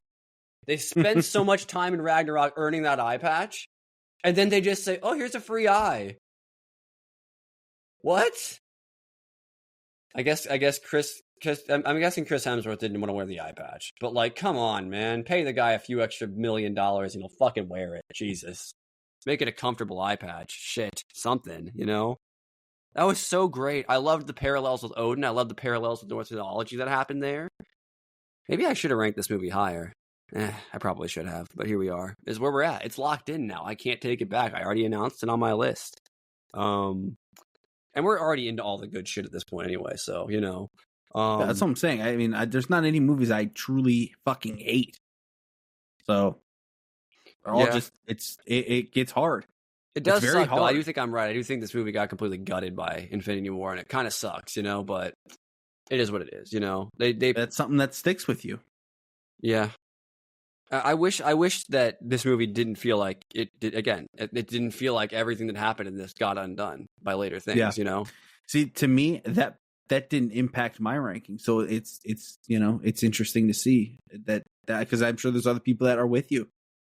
I mean, I think I could do a list of these that is like, what do I think are the best made movies? Like, what best directed movies? Like, this might be like I think it's a top 5 directed MCU movie.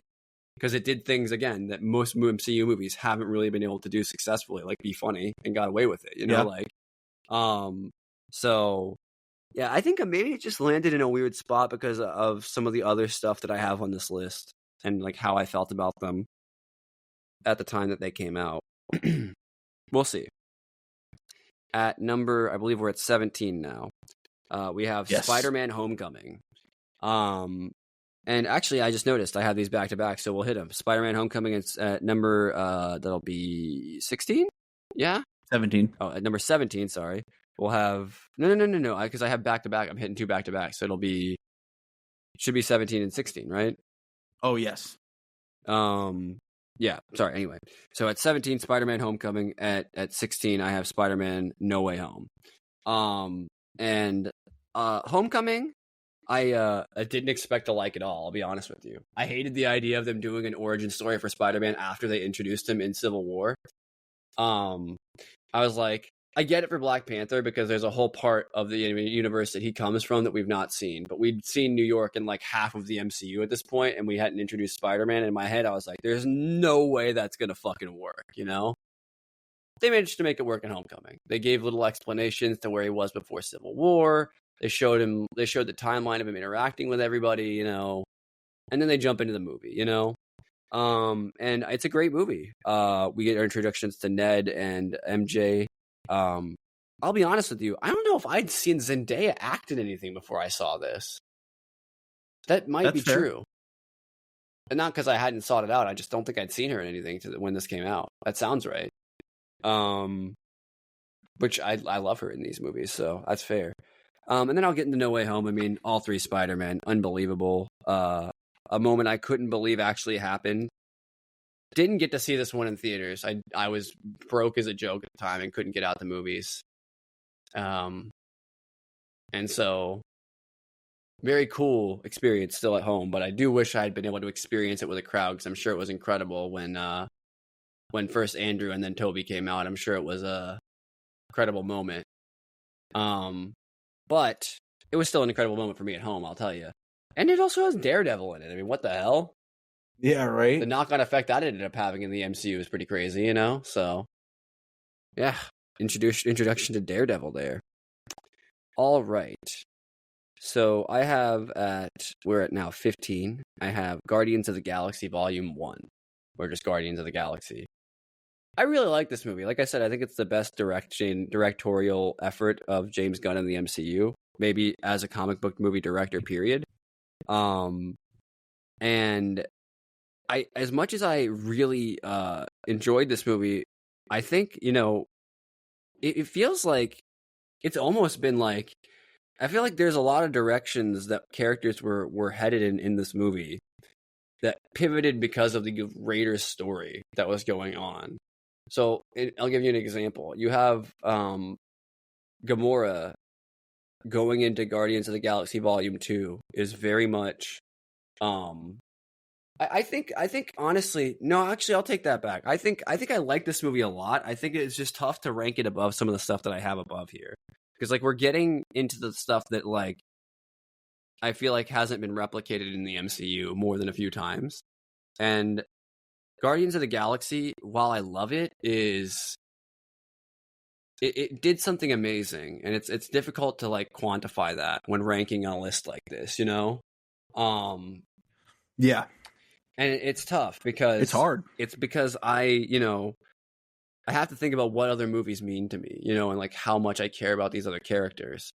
And maybe in 5 years this will change for me, but this was just like what I was doing when I was ranking this and trying to think about what movies, you know, and I think for this type 15 and above, these are all the movies I would like right now rewatch, you know? And I would not have a problem sitting down and rewatching them right now, have a great time with them. Interestingly, some of them I haven't, but that's because it came out in like the last year and a half or 3 years, you know, so hasn't been as much time to, but that's neither here nor there though. And most of these I have rewatched multiple times. So I would say, including Guardians. I think I've seen Guardians like 4 or 5 times. Because I saw it 2 or 3 times because I saw it once and then I saw it, I think again. No, I think I saw it initially with my mom and then I saw it with my mom and sister. Then my dad watched it at one point. And then I've watched it again on my own, I think, since then. And I've seen Guardians 2 at least 2 or 3 times. So, I really do like the Guardians movies. It's so hard to rank them against the rest of the MCU because it does feel like they are on their own so much from the rest of it, you know, like, and their stories are great, but there's so much variety in the MCU. And man, as we get into the top stuff here, it's going to get chaotic, but just hang on, hold on for the ride. So I believe that was 15, right? So we're getting into it. At number 14, I have Captain Marvel. This movie, I mean, I'll tell you this. This is the only movie I've ever walked out of and bought a t-shirt. Straight up. I had no expectations walking into this movie whatsoever, other than I thought the character was really cool in the comics. Binary is one of the coolest things I've ever heard of. You know, I was like, I thought the Dark Phoenix was cool, and then I found out about Binary, and I was like, excuse me? Yeah, right. You know? And so Anyway, and I also loved the idea of them actually trying to do a female-led superhero movie, because I was like, wait, have we not done that in the MCU? Hold on, you know? And I think they nailed it. I don't think every part of this movie is perfect, but it's Michael Fassbender that plays Marvel, right? Sorry, no, it looks like Jude Law. Jude Law. Sorry, my bad. Honestly, they could be brothers and you wouldn't know. Michael Fassbender plays Magneto, right, in the other X-Men movies, right? Yeah, my bad. I mixed them up. They do look similar though. Well, in that movie anyway, he looks similar to him. But sorry, Jude Law, who I also loved in Skeleton Crew, by the way. Shout out John Watts. But that, you know what, that fucking makes sense now that I think about it. He was involved in the MCU, and there you go. So he was probably like, hey, Disney, can you make a phone call to Jude Law for me? Oh yes, I can do that for you, John. Anyway, so or he just called him himself. He might actually know him, but they are both celebrities, But yeah, I really liked Captain Marvel. Yeah, Jude Law, great performance in this. I actually didn't think I was going to care about the character of Marvel at all. I thought he was kind of be a footnote, and the Kree were just kind of going to get their ass kicked, Which that kind of did happen a little bit, I mean, a little bit. They kind of got a little bit. Kind of got their ass handed to them by Carol. But hey, and I love Captain Marvel's character. I don't know why. She's S tier for me. All right. The chaos continues, Charlie. At number, that was 14, right? Yeah, I believe. Yep. We're at 13. We have Captain America: Civil War. And oh my God, I did it again, Charlie. We're going back to back because we also have Captain America: The Winter Soldier at number 12. So okay. I love the Captain America movies. Civil War is probably it may actually go down as the best crossover movie in the MCU, because it's an Avengers movie without being an Avengers movie, which somehow they pulled off in a Captain America movie. This is what maybe we should have done with this phase where we knew we weren't going to have an Avengers movie, is some sort of crossover like that. I mean, maybe Thunderbolts works out to end up being that, right? But I don't really think so. That's what they did in these lull periods when they knew there wasn't going to be another Avengers movie until they could get the Thanos storyline off the ground. When they knew they were going to have that buffer period, they were like, well, let's just play in this a little bit and see what we can do. There's this interesting Civil War storyline where we can pit the superheroes against each other. What if we did that in the intermediate time between these Avengers movies, So maybe more ideas like that are worth exploring, potentially. But that is worth noting. And Winter Soldier, I mean, Bucky becoming the Winter Soldier is one of the most incredible things, which I had no idea about, by the way. I walked into that movie having no idea Bucky was going to be the Winter Soldier.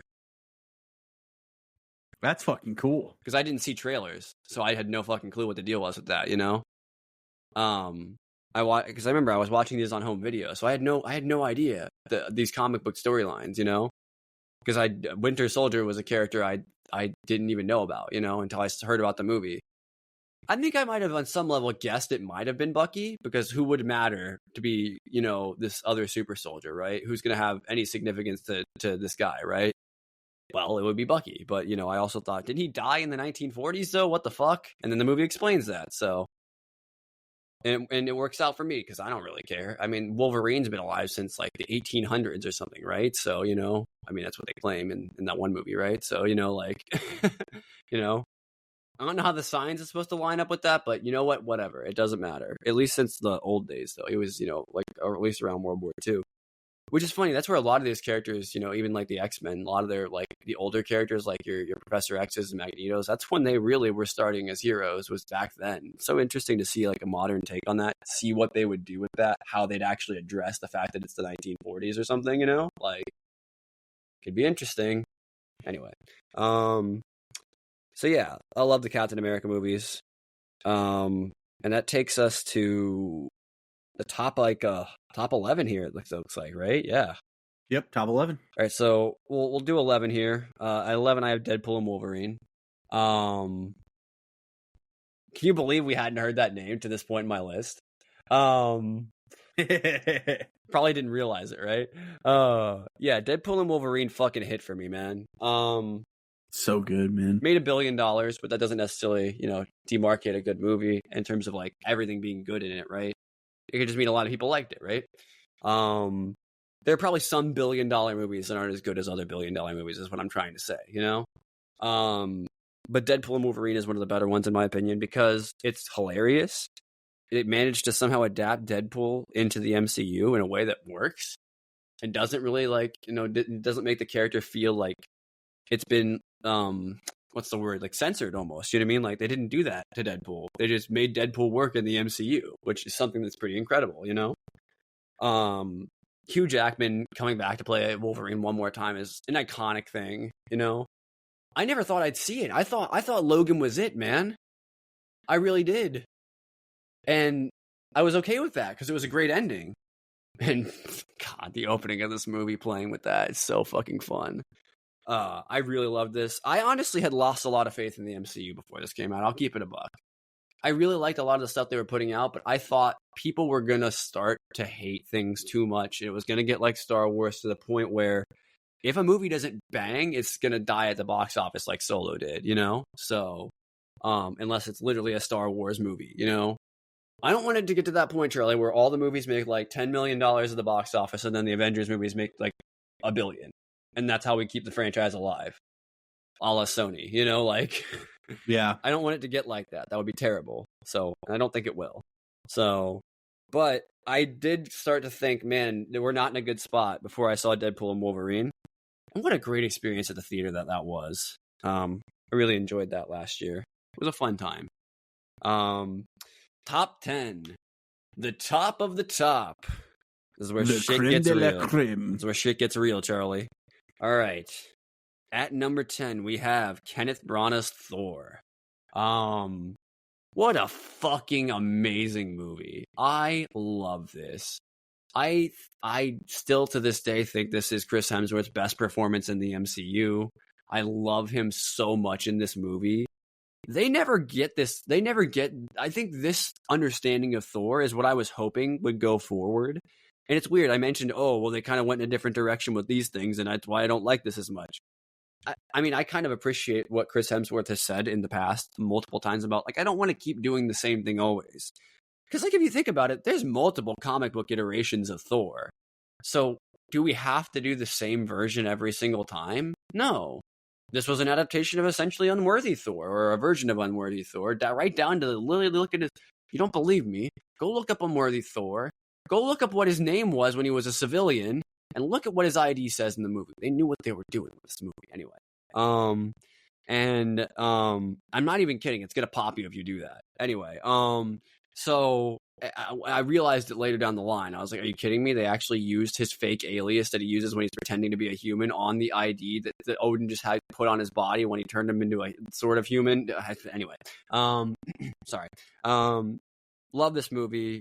I even love Thor's, I'll call them first of all, Stellan's in this movie. Shout out fucking Luthen Rael, but. Hell yeah, dude. And he's not playing as serious of a character in this, but I actually love him in this first iteration. He's great. He's obviously not gone crazy yet. And really fun stuff there. And I really also, I love Natalie Portman in these first couple Thor movies as well. I think she I'm glad that we brought her back and gave her just due, but, I, again, got cut short there, so I kind of wish we had done more with that because she felt like such an iconic part of the MCU that just kind of got forgotten about, But, hey, here we are. At number 9, we have Guardians of the Galaxy Volume 3. And, man, if you'd have told me, one, that Guardians of the Galaxy Volume 3 was basically going to be a Rocket movie, I would have been like, sure, but do we need that? Is that a story we need to tell in the MCU? By God, was it? Is the rest of the movie around all that the greatest? No, they're kind of just doing like a pretty regular save the world or save this world gig, But the history with Rocket in this movie that they go into. I've not teared up as much as I have seeing the way they were torturing those little, I don't want to call them all animals, but torturing those little creatures, you know what I mean? In the place that they created Rocket. It was just horrible. Hey, Rocket, buddy, are you okay? We'll help you, I promise. Anyway,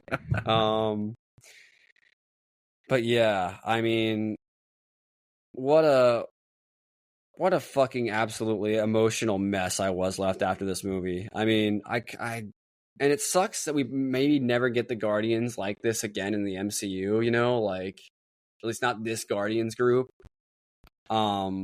Chris Pratt in this, I mean, this is his best performance in the MCU. I'm sorry. He absolutely fucking nails it in this one. I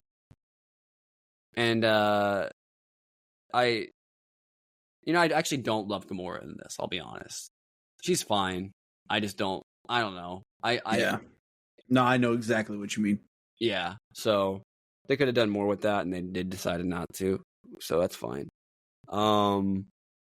But yeah, no, I really like this movie. Obviously, it's in my top 10. All right. The highest ranked Captain America movie on my list at number 8. Yeah, number 8, we have Captain America: The First Avenger. Again, I kind of mentioned this earlier. With my love for war movies, with my love for World War II movies, I thought I was going to fucking hate this. I thought it was going to be hokey garbage that made me regret ever liking the MCU. Not only did it take the war seriously, it took the character seriously, and it managed to make the character believable in a way that I thought, like, yeah, actually, I could see the U.S. making a super soldier in World War II. You know, like, that would make sense given the fucking things that were going on then.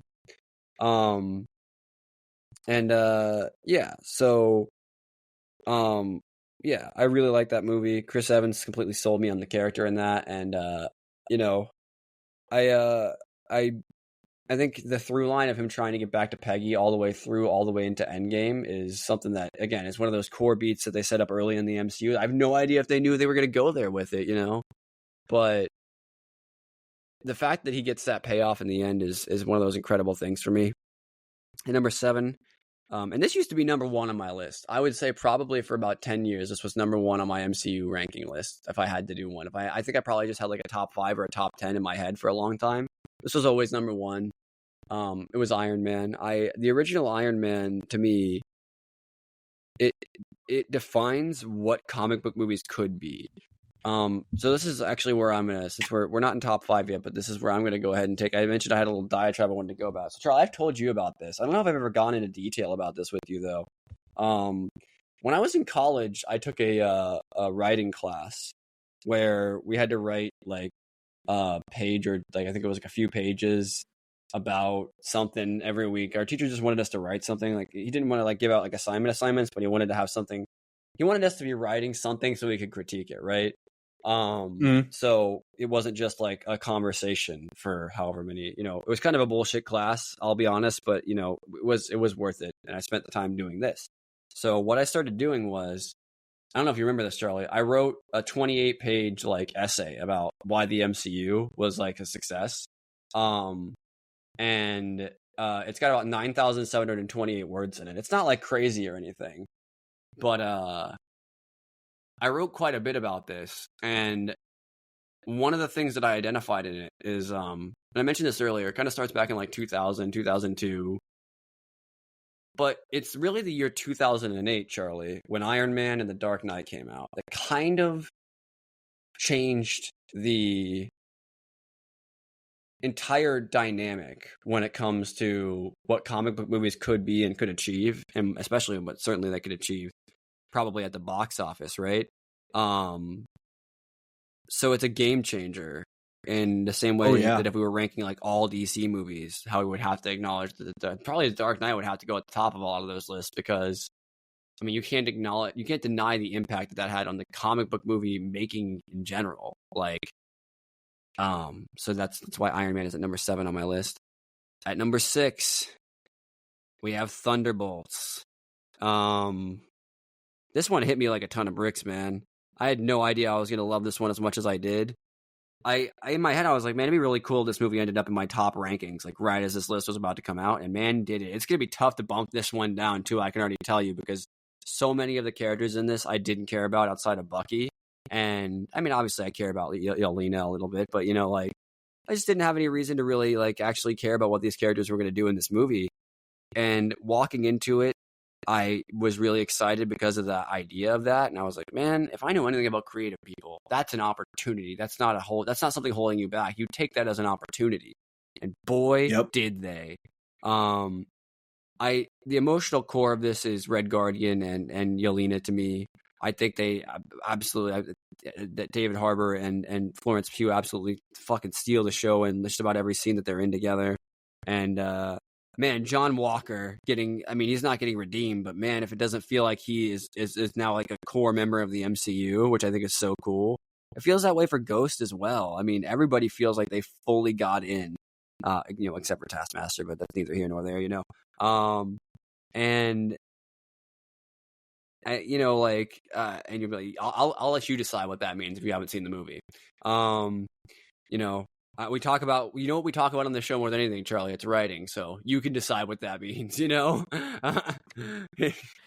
I think it just shows like the testament of how hard Thunderbolts hit us. I mean, it's in our top 6s. Like, it's just such a fucking great movie.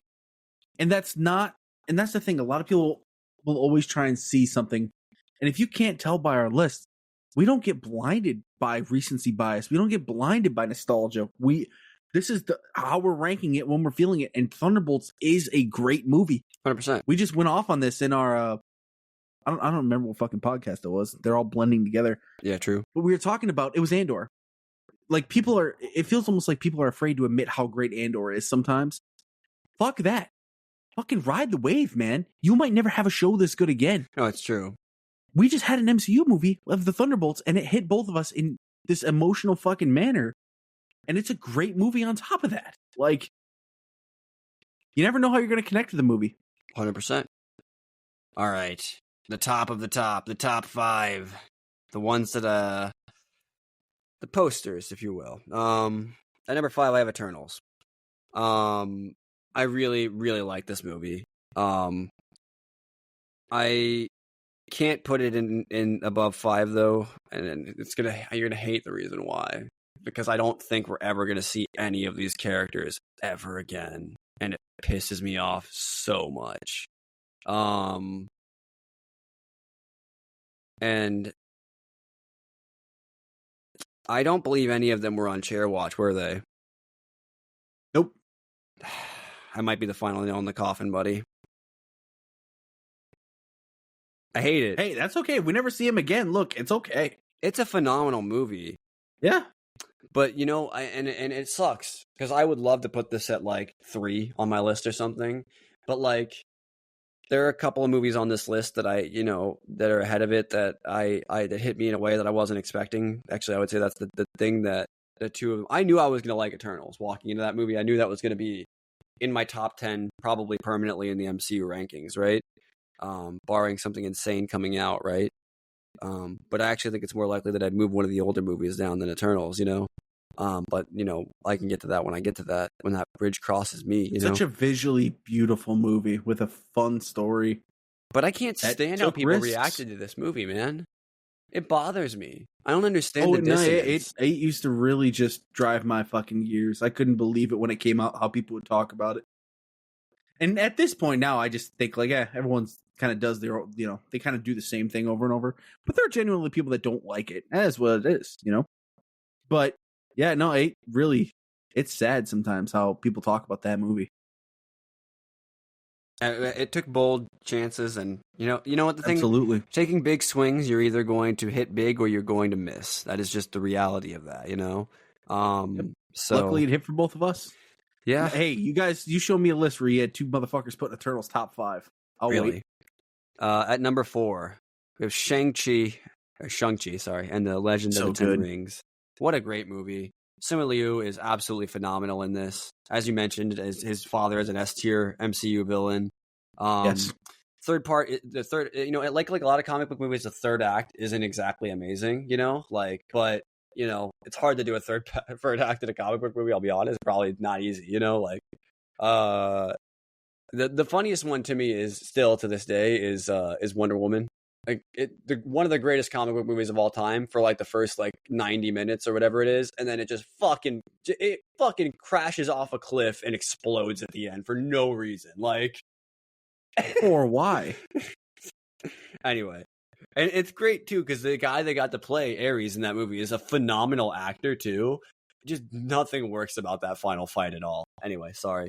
But this is not, at least Shang-Chi doesn't have that problem, you know? Like, that's the thing you can definitely say. At least the final fight has emotion, matters, and actually ends up being, you know, in line with a lot of other MCU finales, which is probably the only reason why they, you know, I still to this day think if it was just a final fight between Shang-Chi and his father, that it could have been even more metal than it was. But you know what?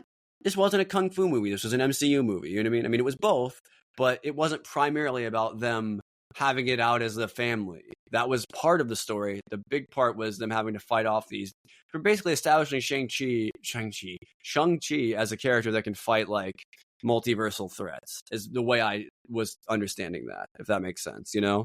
Because they came from another dimension or whatever, right? At number 3, I have Black Panther.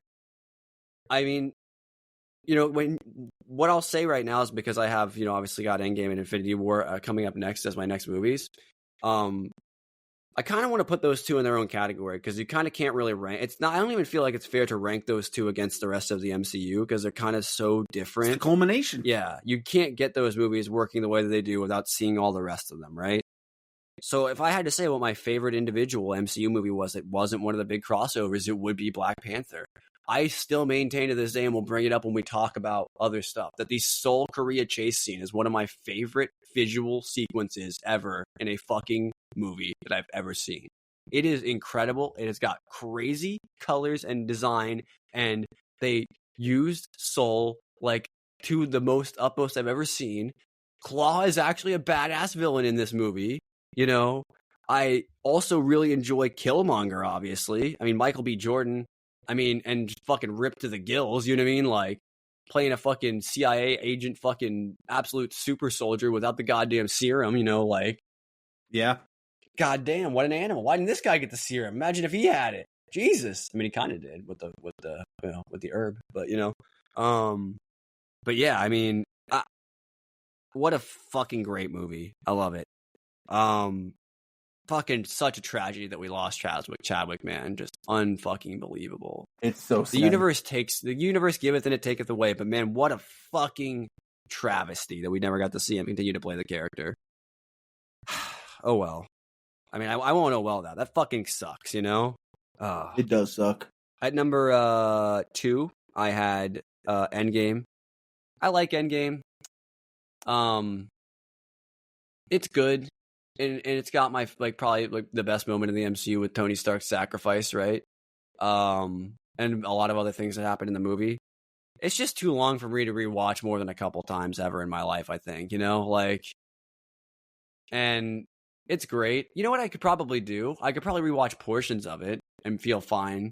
But it's just too damn long, man. That's my only real criticism of it. It's just, they should have maybe, and I don't think it would have worked to cut anything out of it. That's the thing. Yeah, you can't. There's nothing cut out.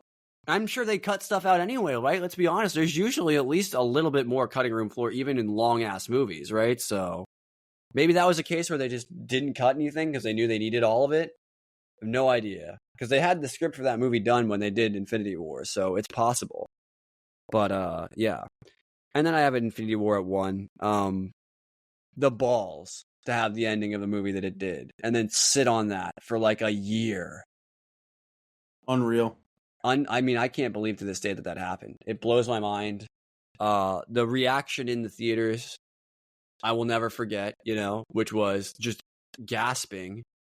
Because we knew people were going to die. Everyone felt that vibe going into this movie, into the theaters. But we didn't know who. Let alone Loki getting fucking yeeted in the first 10 minutes. So we knew people were going to die, and people had been dying by that point, right? Loki's obviously dead. Heimdall gets killed. You know, and various other characters associated with other characters. You know, I think the Collector gets killed, right? You know, other random characters. Actually, did we ever see if the Collector confirmed he got killed? I can't remember. I think he did, right? Who knows? Probably. Thanos is an asshole, so it's probable that he killed him. Well, he didn't kill... Actually, hold on. He didn't kill the elf. So, he's not an elf, the dwarf, you know? Peter Dinklage's character. Eitri, is that his name? So, maybe, actually. Maybe he did spare Collector. Who knows? But, anyway. So, yeah. So, I would say, that oh yeah, sorry, what was it? The vibe I was getting. The vibes were so crazy. The two people that I went with were like, dude, you guys think's gonna die? I know. I was like, I was convinced that it was gonna be, Iron Man was gonna die because of that line. And I ended up having a premonition for later down the line. But I said to my friend that I was seeing the movie with, whose name was James, and I was like, James, I think Tony Stark is dying, and I think Cap is going to be holding him in his arms as he dies, because Cap said to him directly in the original Avengers, "You're not the kind of guy to lay down on a wire and let someone else crawl over you." I think he's going to do that for somebody. Boy, was I right. Yeah. But not for a few years, so I can't take credit for that at the time. But boy, was I feeling that vibe of that arc going through the character, and that just shows how well they resonated the arcs for those characters across all those movies, But just the sheer shock and devastation of watching everybody turn to dust at the end of this movie is something I don't think they'll ever replicate. I don't know how Doom is going to top that. Thanos has got the most aura of a villain ever with that. I don't know how you ever top that. And you know what? Robert Downey Jr. is a big first step, so, we'll have to see. But yeah, that's my list. These lists are too damn long for us to recap. I'm sorry. If you didn't get through beginning to end, I'm sorry. It sucks. But no, see, it's a fun time to go through it, and we're doing it again in like 4 months. So yeah, it's our first time doing it on here, and we're locking because we're going to do it again when we get to Fantastic Four. We're not just going to be like, oh, Fantastic Four. Yep, that's going at 37. But you mean worst movie I've ever seen? Fantastic Four. Fantastic Four. So good, ladies and gentlemen. Your Fantastic Four. I hope you guys have enjoyed these dual lists coming at you. So yeah, you know what you're locking in for. 2 hours. I know you guys like your videos. MCU rankings the movie. We just went longer than Brave New World. And on that bombshell, thanks for checking us out, guys. If you're up for more MCU content, we got Fantastic Four, The First Steps coming out. We have Ironheart coming out. My brain is fucking melted. If anybody listens to this whole thing, you're the fucking goat. And they are. And you listening to it right now, you're the fucking goat. Yes, you. Damn! All right. On that note, thanks everyone for checking this out. I hope you had a good time. If you're on Spotify, let us know your lists. All right? What the fuck do you have at your top 5? Are we insane? Tell us why the Hulk is your favorite movie, because I'll listen. I will fucking listen. All right, your top 5 could be this. Your top 5 could be Thor: Love and Thunder at 5. Brave New World at 4. Quantum Mania at 2. Quantum. Door of the Dark World at 3. I think I skipped 3, right? At 3. And then Incredible Hulk at 1. That could be your list. And then Eternals at 1. All right, and on that note, we'll catch you guys later. Long live the fighters, boy.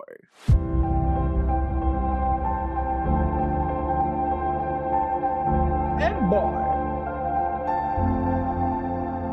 Child.